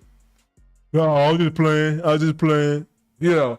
I mean, so just stop it. Because Draymond called KD a bitch. And that, you can read his lips. All that, you're a bitch. Now they on podcast together talking about other people. Nah, man, me, you ain't finna talk about nobody together when you call me out my name, J.A. Facts. We ain't finna do that. Different breed, though. We ain't finna do that. So all that stuff, y'all quit talking like, oh, I'm gonna pull up. You gonna pull up and do what? Say What hi. you gonna pull up and do? Shake hands. Y'all gonna Play pull up. jacks. Yeah. Y'all gonna pull up, shut up, kiss, and make up. You know what I'm saying? That's it. It's gonna be a lot of us. Pull up, shut up, and make up, and kiss up. And right now the Lakers are up 2-0. No, 2-0. And KD is not in LeBron's category. So quit trying to compare that KD is better than LeBron. So we can stop that. And like say, let's talk about something else. Yeah, talk about something else. Moving along. On to the next one. Moving along. Hey, the Celtics went down in game 2. Did you see that coming? No Joel Embiid around here. Process, ain't nobody from the process on the floor. I'm gonna say it like this. That's good for Tyrese Maxey was on the floor. Hey, that boy balling too now. That's the best player that Philly got. Absolutely. And the best thing ever happened to Philly, man, every time Joel Embiid ain't there, they do better. Man, them boy balling right now. Yeah. That's a good game right now. I don't know if they can get all 7 from the Celtics. This is what we used to say. Because Jaylen Brown was looking at Jason Tatum like, nigga, like, are you gonna get on board or not, bro? Yeah. Are you gonna come with it or not, bro? Because I got the cape on, dog. Give me the rock. I've been doing it all year when you were hurt. Give me the rock, bro. Now here you go. Because you slowing the flow down, dog. Yeah. You slowing the flow down, dog. And hey, man, Jason Tatum, hey, man, I missed a major bet last night. You know what I'm saying? Because of Tatum. And before I made the bet, I was like, man, I don't know about Jason Tatum on this one. It wasn't my money though, so. But I'm just saying like this, man. It still didn't like it though. Didn't like. Though, you know what? I'm finding out this. You know, I tried to put it on the foreign players. They don't love the game. None of these boys love the game. Hey, Brad, man. You got to put it on the line, man. If you want to win, you got to lay it all on the line all the time. This money got these boys' heads messed up. What I say a while ago? They think that they paid to play. They think they're paid to get paid. Man, they think they are bigger than the game, huh? Yeah, absolutely. You know what I'm saying? They think the game owe them something versus them owing the game something for letting them get that money. Yeah, and I agree with White Chocolate said, and I used to like it. He said, I seen him say just the other day, he said, oh, Magic and Bird will struggle today. That shit will. Because these boys ain't going to pass the ball. Man. These boys going to think they better than them and keep the ball. And that's all I saw yesterday. Right? When Philly lost the first, it's like, man, like, where is y'all's basketball IQ? It's the fourth quarter and you're not making sure your star gets the basketball on this offensive possession, bro? I don't understand. And then you got to make sure you touch the ball. Now, if you want to pass to somebody else and they pass it back, but you got to make sure you touch it. People touch the ball. You know what I'm saying? Yeah. Like, understand who you are in the big picture. Understand who you are and why they pay this man all this money. You got to let him touch the ball. You know, and I'm talking to a few different teams. Not. I ain't even talking to Boston right now when I say that. Say, man, I'm gonna tell you like this. You talking to everybody but LeBron James. I'm telling you, man. I ain't even trying to be funny. Man, everybody think that I love. Say, man, ain't nobody ever heard me say LeBron James the greatest. Nobody ain't never heard me say that. No. People think I think.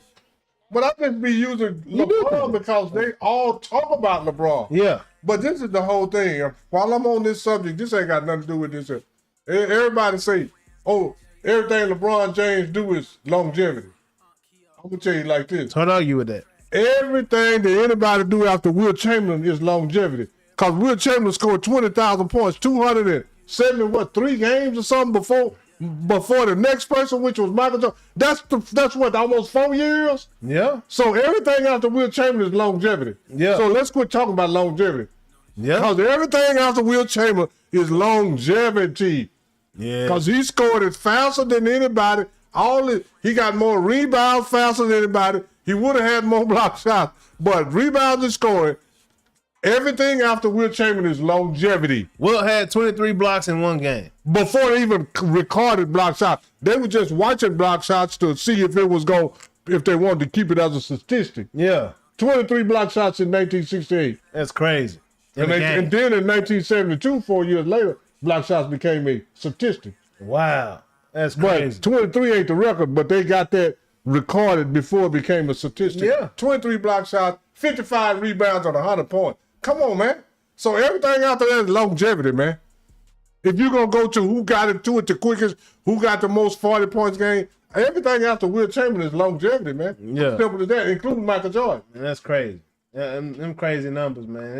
It's hard to fathom. Yeah. But anyway, we want to talk about that. Straight up. Yeah. But yeah, man. So these playoffs, this OKC and this Phoenix series is about over. Yeah. I don't see Phoenix doing nothing in this series.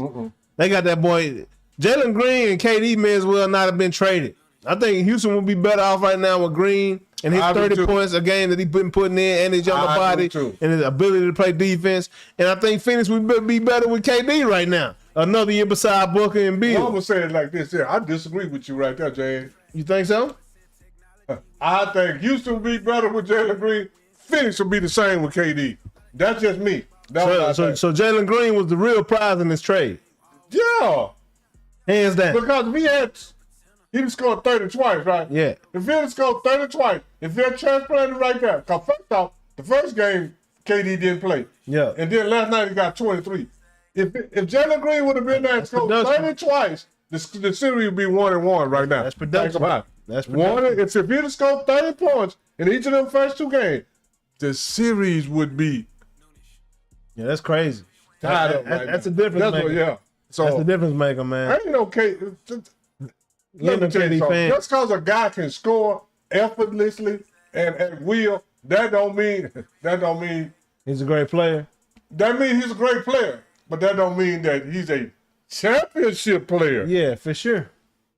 For sure. That means you got skills. That's what that means. Yeah, that don't mean that you got championship mentality. Winning that pedigree. KD don't affect the pace of the game. Yeah. He don't affect his other teammates like that. Yeah.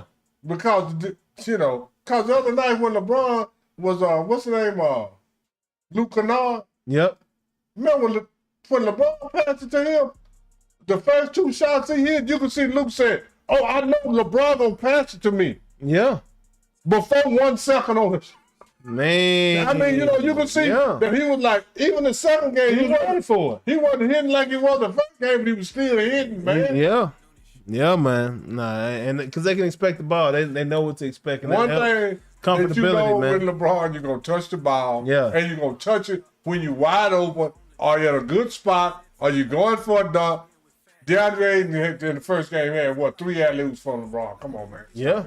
Yeah. Yeah. And then, so that Denver and Minnesota series is a fun one to watch as well. Yeah, 1-1, but I still got AE looked like his legs feeling a little better last night. Got his knee, I still got he Denver played through. because AE ain't got enough help. I got Denver because AE don't have. I got Minnesota because of AE. That series feels like the Bulls versus the Jazz to me, and I'm taking AE. Yeah, that's all I'm saying about that one, man. Then we got Detroit. Bulls versus what Jazz? Back when Jordan was playing against Karl Malone and the Jazz back in the day. That series feels like to me with AE taking on the Joker right there. Yeah, but Joker got married and all that. Hey, Karl Malone had Stockton and Russell, and he had a lot of help too. Hornacek, he had a lot of help too. Yeah.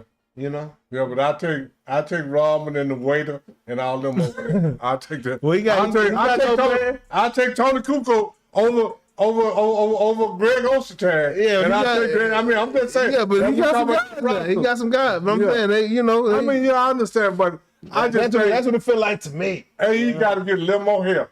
He ain't got. I think he got enough. If they play up to their capabilities. He Michael Jordan in the 80s.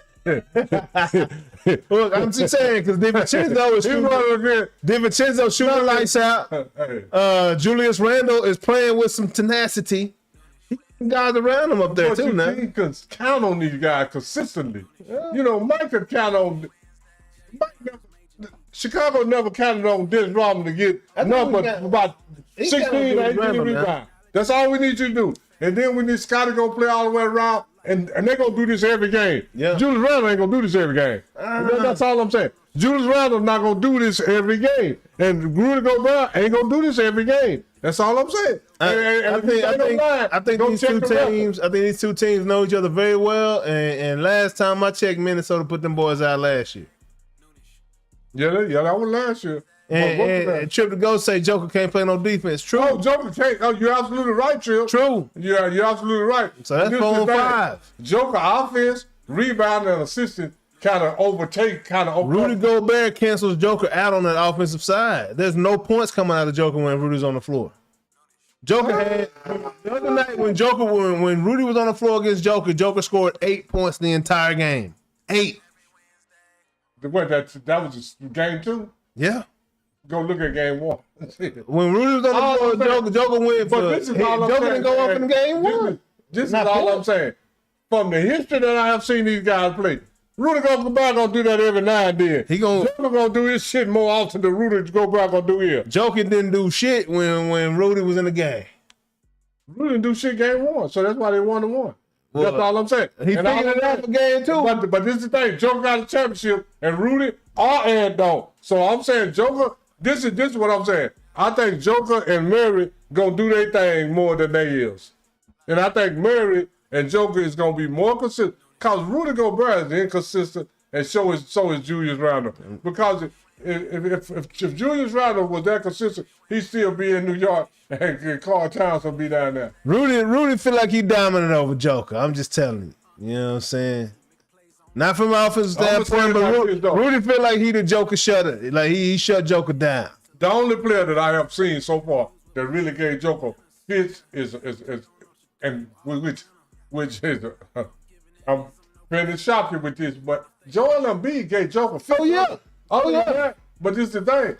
Joel Embiid, just like what's his name, Joel Embiid gonna be hurt. He ain't gonna be at 7 games. So you can give me fits for 1 game, and the other 3 you ain't there. I don't give a damn. Rudy put Joker out last year, and he look like he about to do it again this year. Rudy ain't putting nobody out. I'm just saying. Rudy was still standing, and Joker went home. They played the same. That's who he D'd up. Okay. So what was Rudy when Joker got the championship? I mean, he was at another team. Another team, yeah. Not doing shit over there either. Since he been in Minnesota, he been in that man's way, man. I mean, he done did all right, but he just got consistent. And we talking about defensive play. Yeah, that's true. The entire team can't play defense. Denver fouled. Denver fouled a whole lot. Denver fouled. Them boys high, man. Oh yeah, but them boys loaded out there, dog. Look at my boy Braun. My boy eyes done suck in. He done got that boy loaded out there, huh? Oh, my boy Braun was young, spry, fresh cut. When he first came, first 2 seasons, like a young, spry rookie. Like he got about 20 years ahead of him. You know what I'm saying? Full speed, dunking on boys. Now my boy's eyes done sunk in. He done grew a beard out, got a #1 shave. Who was that? Braun. You know the white dude for Denver that got some sauce to him? Oh, yeah. He ain't the same guy, dog. Hey, my boy was jumping over mascots in Orlando. That boy grew out dreads, shooting 3-pointers. Hey, he been doing that ever since he been at Denver. Hey, shooting 3-pointers. That boy celebrating 420, dog. Like, what Michael Porter Jr.? He got traded? Yeah, he out of there, huh? Yeah, he gone to. They went to the New Jersey, the Nets or whatever they are, man. I still got Denver. They got Bruce Brown back in there. I'm still going with them. I'm saying like that. I'm rolling with them. Hey, man, Murray, he gonna get his 27, 30 points. Murray gonna do what he do. But hey, if Rudy Gobert, if they can keep them referees off the whistle on Rudy Gobert, and he can stay in the game, he's shutting Joker all the way down, huh? Okay. This is the second year in a row he'd have done it. Okay. No, he ain't did it this year. He did it last game. I gotta go look and see what Joker number was against him last year. Last game, he had 8 points. And 16 when he was out of the game in the third. All I'm saying is like this. I have no confidence in Rudy Gobert. Yeah, offensively, not. In any capacity. He gonna get you some boards and he gonna play. He's a big man. He's 7 foot. He can slide. I mean, no, he can block some shots. But when Luka get you out there and do this here and then tell you too little, do you know what he did there? Yeah. You can't guard me? Yeah. Come on, man. That's all I'm saying. I have no long-term confidence. They don't got Luka over there. He ain't got to worry about nobody doing what Luka did to him right there, because Luka hit him with the shake, with the killer crossover into the James Harden triple step back. I have no long-term faith in Rudy Gobert.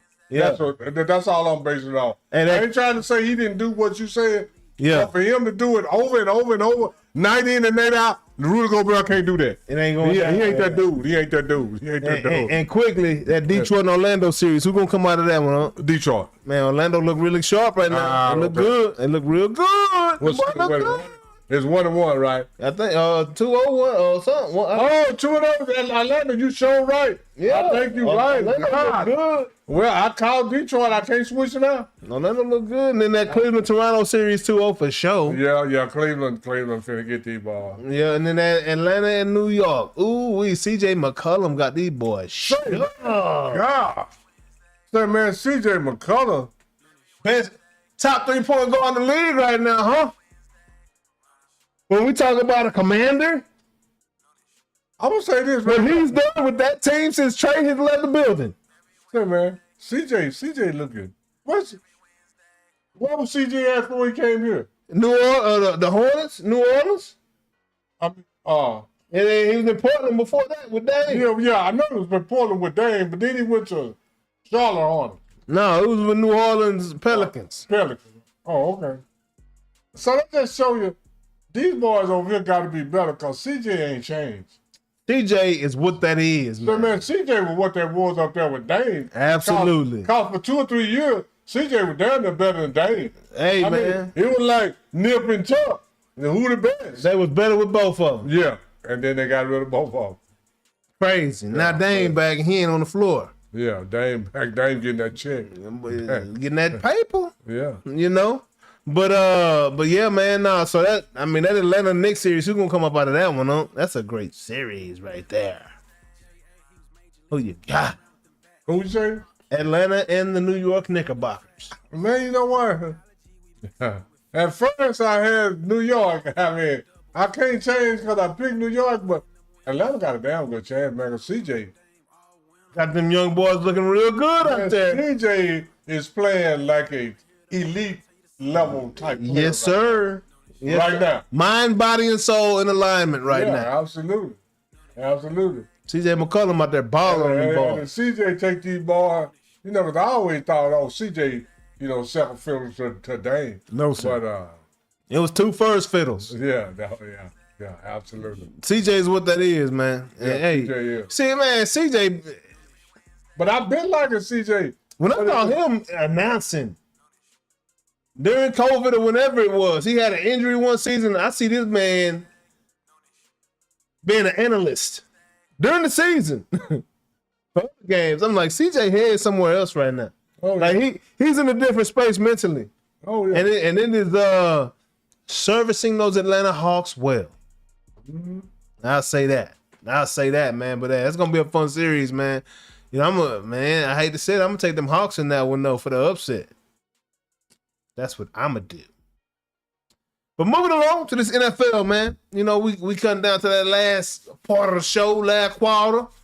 Fourth quarter, put your fours up. We in that thing right now. Let's get it. In strong, baby. And we do that in high school. Yeah, man. Gotta end strong, baby. Gotta end strong. Who ran the most wind sprints? Yeah. No, for real. Yeah. Who was the least tired? Absolutely. Who won the most? Absolutely. Who in the best shape and won in that fourth quarter? Who's in the best shape and who wanted the most? Wanted the most, absolutely. So Brandon Aubrey's been wanted quite a bit. He has now become the highest paid kicker in the history of the National Football League. I ain't got no problem with that. I don't need the 4 years, $28 million extension. We need that. We ain't got to worry about no kicker for the next few years, man. Brandon, got your money, man. Now I need you to don't act like you to make every kick. I need you to make everything inside of 60 yards. I need you to go. Use it for the right purposes, big dog. Is all we got to say. Jerry gonna take care of you for the rest of your life. Just relax. Oh, absolutely. Speaking of Jerry and them boys down here, these Cowboys, that draft talk, man. Word on the street is the Cowboys might trade both picks they have to get their third pick so that they can land the middle linebacker that they want. The one from Ohio State. Ohio State. Yes, sir. The one used to be a safety and then switched to Mr. Skiles. Yes, sir. Yeah, used to be a safety, right? Yeah. I'm not doing it. Hey, that's I'm not Styles. They say, oh, he may be, Brian Urlacher. I was about to say that's what Brian Urlacher. I wouldn't change no 2 first-round draft charts for no Brian Urlacher. Urlacher was cold. Urlacher overrated. Shit. What happened? What'd he do? What Chicago do? They was in the playoffs when he was there. Lovie Smith had them boys rolling behind Brian Urlacher. How many games did he win in the playoffs? None. That's all I'm saying. Yeah, but hey, I think the other linebacker at Ohio State may be better than him. Hey man, the other linebacker, what's his name? I don't know. Yeah, Ohio State got 2 linebackers out of safety. He may be the third best player on your team. Straight up. If you're the third best player on Ohio State defense, I can't draft you no number 4 in the NFL. If we move up to number 3, we better be going after that running back from Notre Dame. Is all I'm saying. All I'm saying. We don't need him. If you move up to number 3, Jeremiah Love, you just messed off one of your draft charges because ain't nobody in this draft. Running back's value ain't that high anymore. Jeremiah Love is a game changer right now. Yeah, I know, but he's only gonna change the game for 3-4 years as long as you stay healthy. That's what I'm saying. But now the way running backs are. The running back's shelf life done went back down. Hey, I'm cool with getting rid. Like I said, man, you basically drafting, or you basically trading a number 1 pick and a number 2 pick, with that second pick being so low in the draft. That's basically a glorified second pick, because you're real talent in them top 10 picks, and neither one of your picks are in that top 10. I think got 12. I would trade them picks with the quickness for number 3 pick, and I'm gonna bring in somebody that I need, not best available, but best at middle linebacker, best at O-line, best somewhere in them trenches where my team is significantly gonna get better. And if that person don't exist, I'm gonna keep the picks. That person don't exist in this draft. That's my opinion. Yeah. That person do not exist on Ohio. Did you see Ohio State play? Yeah. Did they win the national championship? Not this year. And watch to see how many first-round draft charges they got on their defense. They got three guys going in they projected to be the top 10 or 15 player, and you didn't win the national title. Some of this shit is, say man. Yeah. Hey man, that's the same way I feel about the NBA, but that's a whole nother story. Some of this stuff is not right. Yeah. Trip Sam went on. Keep your picks. Yeah, keep 2 picks. You can get Rodriguez at linebacker. Yeah, Rodriguez is a dog now. Right, because this. I mess with that kid, but is he gonna be available by the time I'm ready to roll back around? I'm taking a chance. No, there's some more people. As long as you don't have them rated too high. Because I'm not gonna take them with 12. I'm not taking Rodriguez at 12. I'm not taking first. I'm not taking because the positions that's worth taking at 3, Dallas don't need them. I mean, Sonny Styles, man, we talking about 6'5", 230, 240-pound kid. We're gonna put some weight on him, running a 4.4. Yeah, no, you ain't got. He's a football player now. Yeah, he's a football player. When he shows up, things tend to stop. Yeah. And on film, I don't know, man.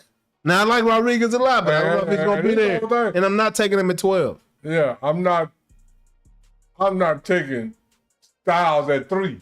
I'm not taking no number 3 pick for a guy. Me personally, when I watch a game, and you are a top 3, 5, if you're a top 10 pick, you need to jump off the screen, man. What if I can get your number 3 pick and the number and a second round pick for my 10 and whatever 20 or whatever it is? Yeah, you got. What if I get a second round pick as well as that 3? Now I don't know if anybody would be willing to do that. If that second round pick is gonna be like, I mean, because you're still in that 3rd slot. Yeah. In the second round. But this is Now I might do that. But I gotta get more than just him to give up 2 first round draft choices. Yeah. If I give you 2 first round draft choices, I got to get the number 3 pick in the second round also. As well. Yeah. As well. Yeah, I don't know if they'll be willing to do it, but that'd be something to think about.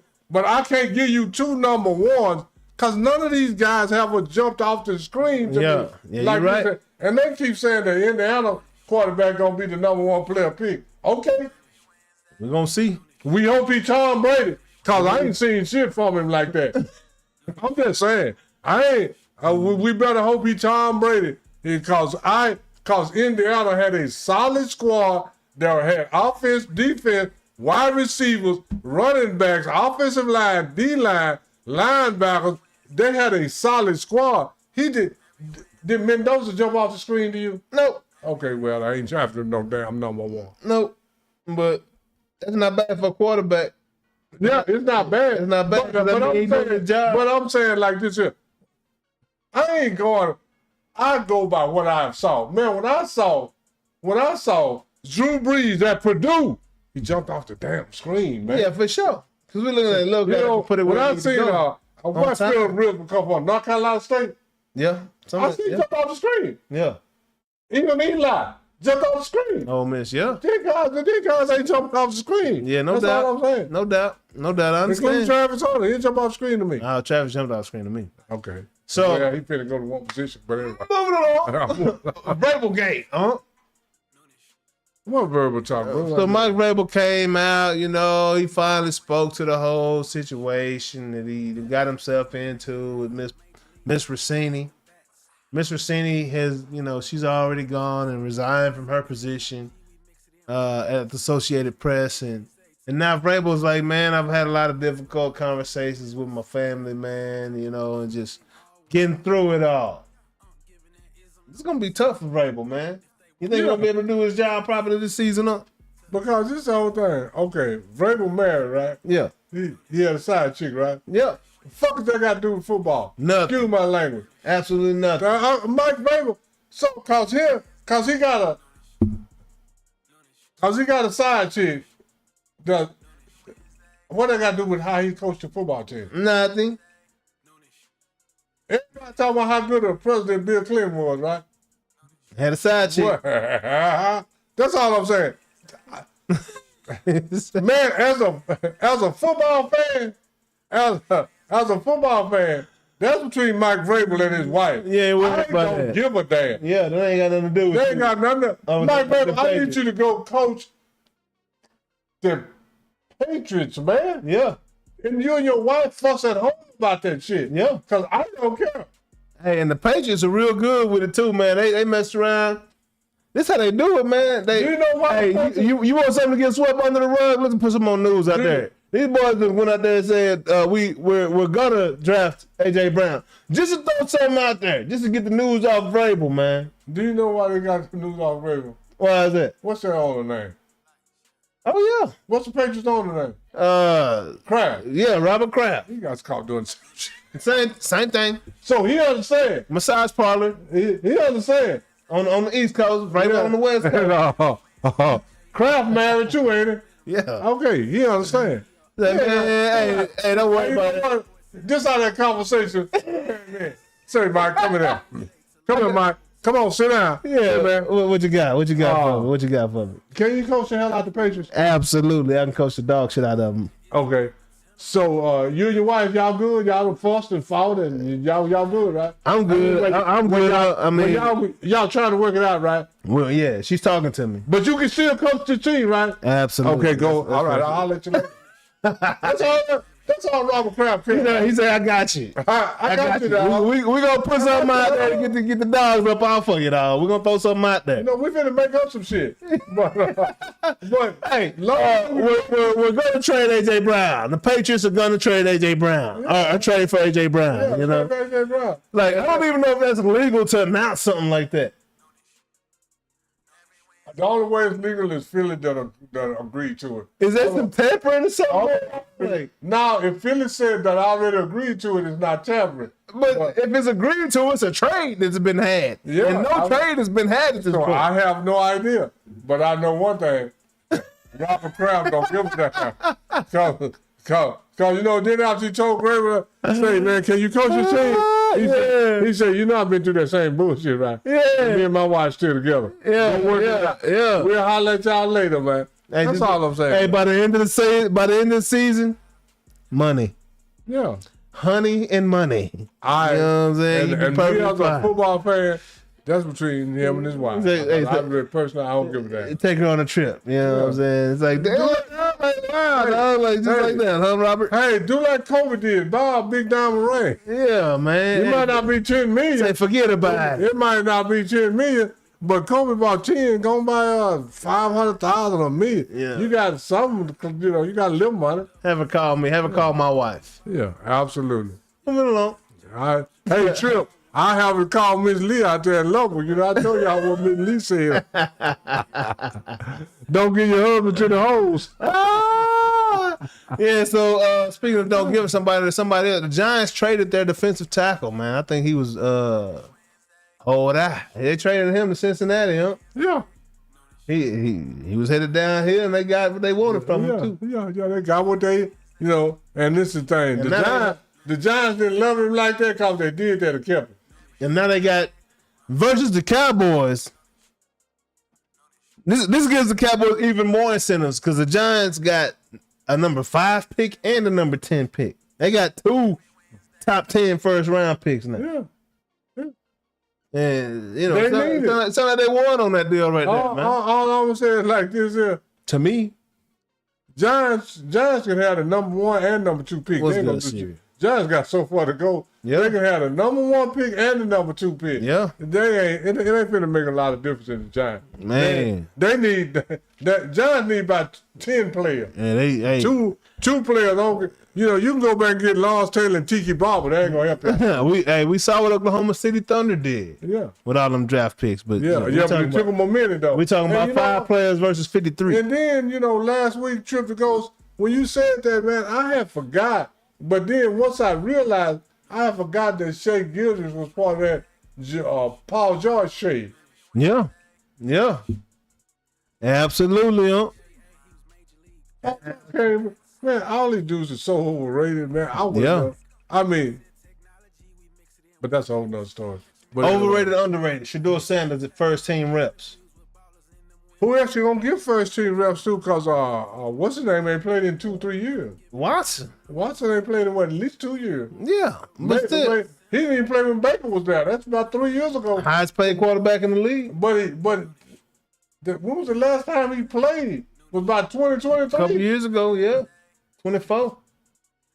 When he played in 24? He played in 24. Cleveland had Baker in 24. Nah, Baker was there in like 22, 23. How long Baker been gone?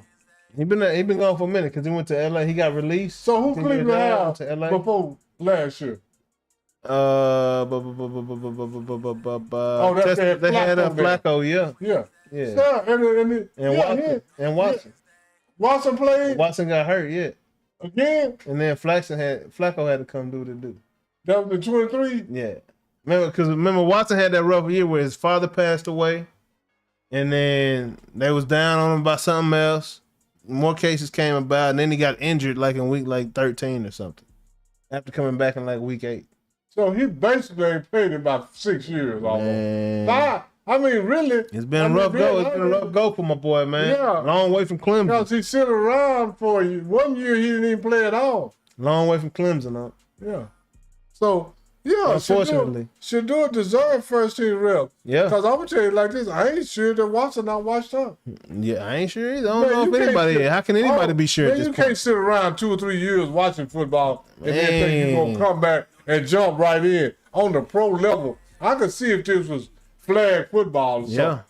But this is the highest level. This is the highest of the highest. Yeah. You don't sit around and watch for 2 or 3 years. Say, man, that's way It ain't difficult. the same, dog. Yeah, it ain't the same, dog. That speed, hey, better get with Jaden Daniels, get on that VR program. It didn't help him last year. It just helped him the first year. That boy ended up like Deshaun on that IR. But yeah, shout out to Shador, man. Good to see him getting first team reps. I mean, he just had to jump in there with a team he basically didn't play with all season when he got his chance and opportunity, and he shined, man. So curious to see how this is gonna work out with him actually getting timing with these guys, man, and getting on the same page with them. So shout out to you, Shador. Yeah, man. I'm think a fan, if anybody, bro. I want to see you do great. if anybody ever could try to punish Shador because of Deion, Shador a pretty good quarterback. Absolutely, man. Absolutely, man. It's a lot of say he in the GOAT conversation, but Shador's an NFL quarterback for sure that can quarterback a team. It's a lot of biased opinions out there, man. Yeah, absolutely. So we'll keep it at that.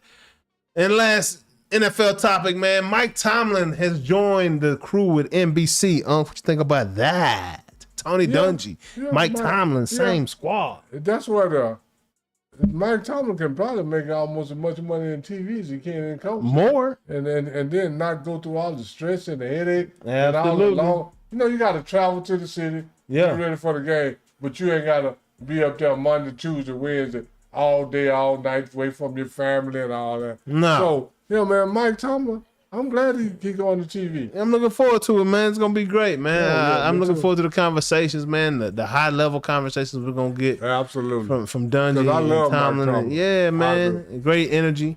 Very knowledgeable, man. So looking forward to that whole situation. Huh? You know what time it is now, huh? It's your favorite part of the show, man. It's time for that's in my opinion, huh? This is a part of the show where there is no rebuttal allowed. We just give our free range opinion on whatever it is. If I disagree with what Unc got to say, I can't say nothing. If Unc disagree with me, we got to keep them lips zipped. You know what I'm saying? This is a lot of fun. We have a lot of fun with it, Unc. What say you this week on In My Opinion? Oh, let me look, man. I wrote some notes on In My Opinion. I don't know what. I got a lot of stuff. I got several notes. I got 3 or 4 out in my opinion. So let me say it like this. Man, first off, let me say it like this. I've been one. Man, in my opinion, we got to quit comparing eras. Yeah. Because each era was played differently by the rules. Because I saw a clip the other day on there. YouTube was explaining how that it's not traveling when you take 2 or 3 steps. They showed Giannis 3 steps of travel. when he was dribbling, and then when he dribbled, when the ball got here, they said the ball was still spinning in his hand. So and he took 3 steps while the ball was spinning in his hand, and then they say his steps don't count until they said, as long as the ball is spinning in your hand, that's not traveling because you haven't ended your dribble. But while the ball was spinning here, he took 3 steps.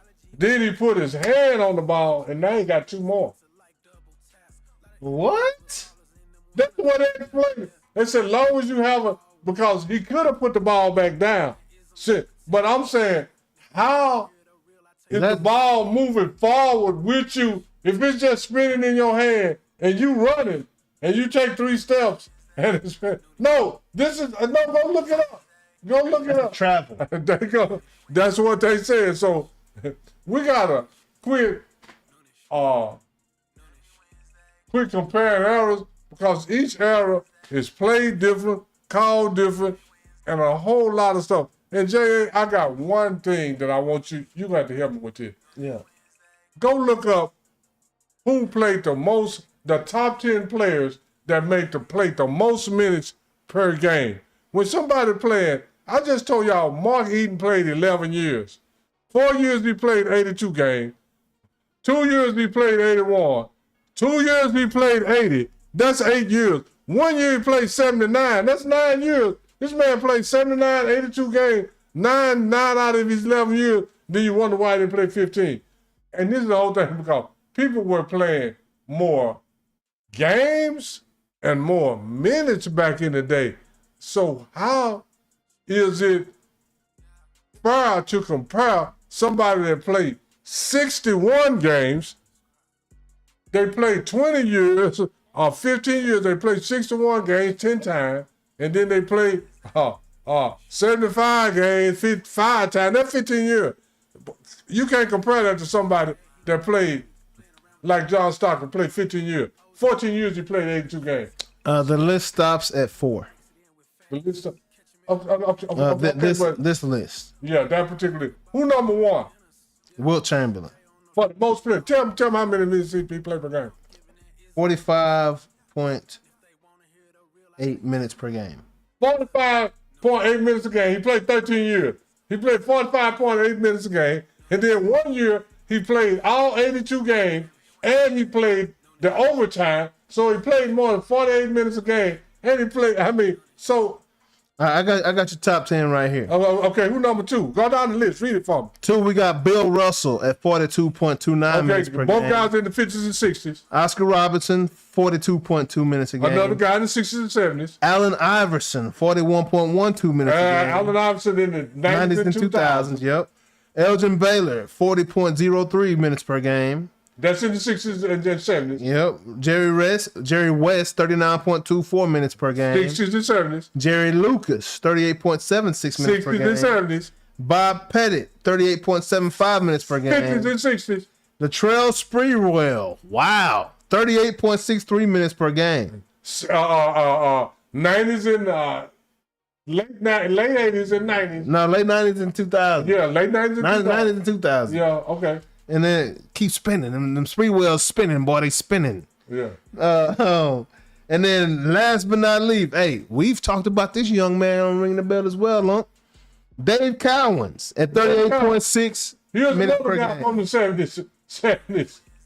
So out of the 10, only 2 played in the last 40 years. Michael Jordan is 38.26 and ranked 14th behind. 14. That's what I'm saying. See, we brag on Mike played all these games, all these minutes. But he's 14th, man. Yeah. So let's quit comparing because these guys played more minutes, more games, gave more effort. All these guys now, all this load management. And like I say, if we want to talk about longevity, let's start with Wilt Chamberlain. Everything after Wilt Chamberlain is longevity because he scored 20,000 points 200 and some games before anybody else. And the second one is Michael Jordan. Man. He scored 20,000 points. That's almost 3 years, right? Yeah. Okay, so if we're going to talk about longevity for one, let's talk longevity for everybody. Man, all the records, how they played hard and long because they had to play to get money. Yeah. Now they give you money to play. Yep. That's a way to be. Listen to this. I'm going to say it like these old Baptist preachers say, you're going to get this on the way home. Yep. They used to play to get money. Now they pay you. Now they give you money to play. Yeah. That's a drastic difference. So we can't quit comparing arrows because these guys didn't play as long, as many games, and as hard. I mean, that's now as many games that's documented. Yeah. As long, that's documented. As hard, that's my opinion. Yeah. But 2 of the 3. That's from the eye test. 2 of the 3 is documented. Because 2 of the 3 is what? Numbers. Yeah. Numbers don't lie. And if I'm lying on one. I think they played harder. They played longer, more games, and harder. So let's quick compare. Oh, he better than him. Why he didn't play every game for 14 years? Yeah. John Stockton played 82 games, 14 out of 15 years, and I'm gonna go look up how many did he play the 15 years. I bet it's 70-something. Man, yeah. And if he wasn't, it was 20-something or 30-something because he was hurt for real. He was injured. Yeah. Yeah. And my opinion is that you can't compare somebody that played 35 minutes to somebody that played 45. Hey, man, that's simple as that. Apples to oranges. Yeah, that's apples to oranges. These guys played more games and they played longer. Yep, straight up. I mean, Kawhi Leonard, man, can't even be in that conversation. Come on, Kawhi, stop that. And then now I wanna. I'm just gonna say Elgin Baylor. I bet you Elgin Baylor played more games in less years than Kawhi have. Oh, no doubt. And then now I'm gonna say that Kawhi better than he is, and he was there every day, all day. It's hard to do that. 25. Come on, man, get that. Hey, but that's the precedent that the King James set. Yeah. So in my opinion, you can't even compare errors because it's too much difference in how they call the game, how they play the game, how long they played the game, and how many games they played. You cannot compare errors. Period. Simple as that. And that's a great opinion, Unc. And that's Unc's opinion right there. Right there, man. And right there. And that is my opinion, man. And in my opinion, the money just don't make sense, man. It don't add up, WNBA. And I want to see you succeed. I love seeing what I'm seeing, man. Like I was mentioning earlier, all the commercials with the young ladies on them now. The WNBA draft, getting all the notoriety and the presence that it has now, man, and just people bringing attention to the WNBA, talking about the trades and the money that's going on around the WNBA. I love it. I would want to see it. I just want it to make sense because what I don't want to see is a WNBA fold. It's got to appeal to the masses, man. And what they're doing right now. It's a wonderful thing, man. It's beautiful to see these young ladies getting dressed up like it's the Oscars for the red carpet experience going to the WNBA draft. Yes, sir. It's beautiful to see these young girls, you know what I'm saying? Like out here just representing women in basketball, man, women in sports at the highest level, man. I love to see it. Want to get behind it, man. But hey, it's got to be a season-long thing. Yes, sir. Got to be a season-long thing. So, yes, sir. I want to see it continue to develop. I want to see, us Americans get behind it. But hey, just like anything else in America, you got to earn it, man. You gotta grab our attention. We ain't just gonna give it to you. Yeah. You know what I'm saying? Make these young ladies do some incredible things. Move the goal down to 9 feet if you need to, so they can start giving us some fresh dunks. No, I'm just playing. I didn't mean to say that, Jay. I'm sorry. I had to say, no, don't do that. Nah, but if you watch, man, and I'm speaking for the WNBA, it's a cleaner game. It's a much better game to watch, man. If you love the game of basketball, you're talking about fundamentally sound, you're going to get that at a WNBA game. Hard playing, you're going to get that at a WNBA game. These ladies out here cutthroat, man. Out here, they're not worried about tomorrow. You know what I'm saying? They out here really playing hard. The essence of the game, man. So, in my opinion, man, I hope it makes sense. I want to see it make sense, man. That's all I got to say because I want to see the WNBA continue to grow and thrive. And, it's other women's professional leagues coming behind it, man, like the WNFC, the football league. Want to see those young ladies get paid, WNBA is setting the tone and the precedent, man. America ain't behind soccer like that just yet. We behind American women's soccer when it comes around every 4 years. But just to be behind it like that, it ain't shaking like that. And the sport of soccer don't shake like that. Don't matter who's playing it in America just yet. But we can get behind basketball. We can get behind football maybe. You know what I'm saying? So I just want to see this WNBA be successful and show that women do got a place in their own place in sports, man. And that's my opinion. That's all I got to say. That's a great opinion, J.A., and I'm with you on all of that. That's all I'm in like Flynn. Yes, sir. Yes, sir. Yes, sir. And with that being said, that is another episode behind us. Hey, We're going to man, miss y'all, man, but we enjoyed every second of it. man, this is what I want to tell everybody. What you want to tell If them? you haven't subscribed to the show, only hit that subscribe Hit button. that thing, dog. Hit that like button. I want to hit that Hit thing. that dog. share button. Do that and too. then go on and hit that notification bell. Yes, sir. Let's get it, and this man. is Noonish, man. This is J.A. and all. This is my real nephew. My this real- is my sister son. That's my mama Ain't brother that right all? there. All that rule to rule. Yeah. all that. Yeah. And this is that. Y'all can meet you, J.A. That's a different thing, man. Yeah. Noonish. None of that. Noonish. Hey, that's why I let them school me. You know what I'm saying? I'm just playing, y'all. Because J.A. know a lot about sports, but not quite much at all. 'Cause I've been around longer. I've been around longer. It I've is what seen it- more. it is I've what it seen- is, you I've know? seen more. That's all. Hey, it's just some things in life you gotta accept, Yeah, huh? yeah, And that's one of the things I just accept. yeah. It is what it is, and I enjoy learning from you, huh? You know what I'm saying? Hey, You know? Hey, but this is the whole thing. I want to tell y'all, I learned from him also. Hey. Because y'all see we talk about baseball. No, now in the old school, we talk about people, some of that stuff. Because some of these guys were bigger than the game. Yeah. So everybody knew who they were. Yeah. But I learned a lot from J.A. about baseball. Because you can't know everything about everything.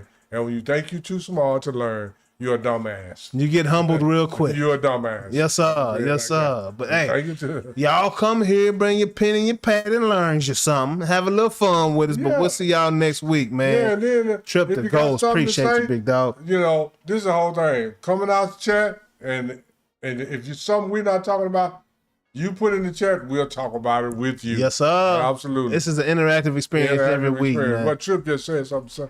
Yeah, man. He say, let me see. Last question. You think Harden can win with Mitchell this year?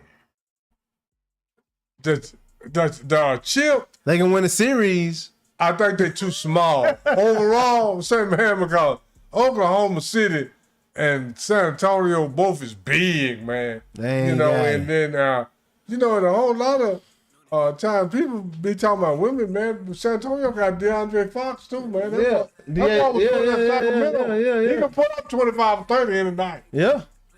Fox is a beast Yeah, now. so Yeah, excuse me. it's, But that's it's tough. yeah, that's a good question. And the NFL playoffs are a lot of fun, man. Hey, y'all Oh, yeah. mess with me on TikTok, man. Come through, I'll show you my picks, man. We up this week on these picks, man. But appreciate y'all tapping in. We'll see you next Wednesday. If not sooner. Peace. Hey. J.A. he was major league, playing around with them bats. Kia OG, making plays on the track. Sports and technology, we mix it in with facts. Catch him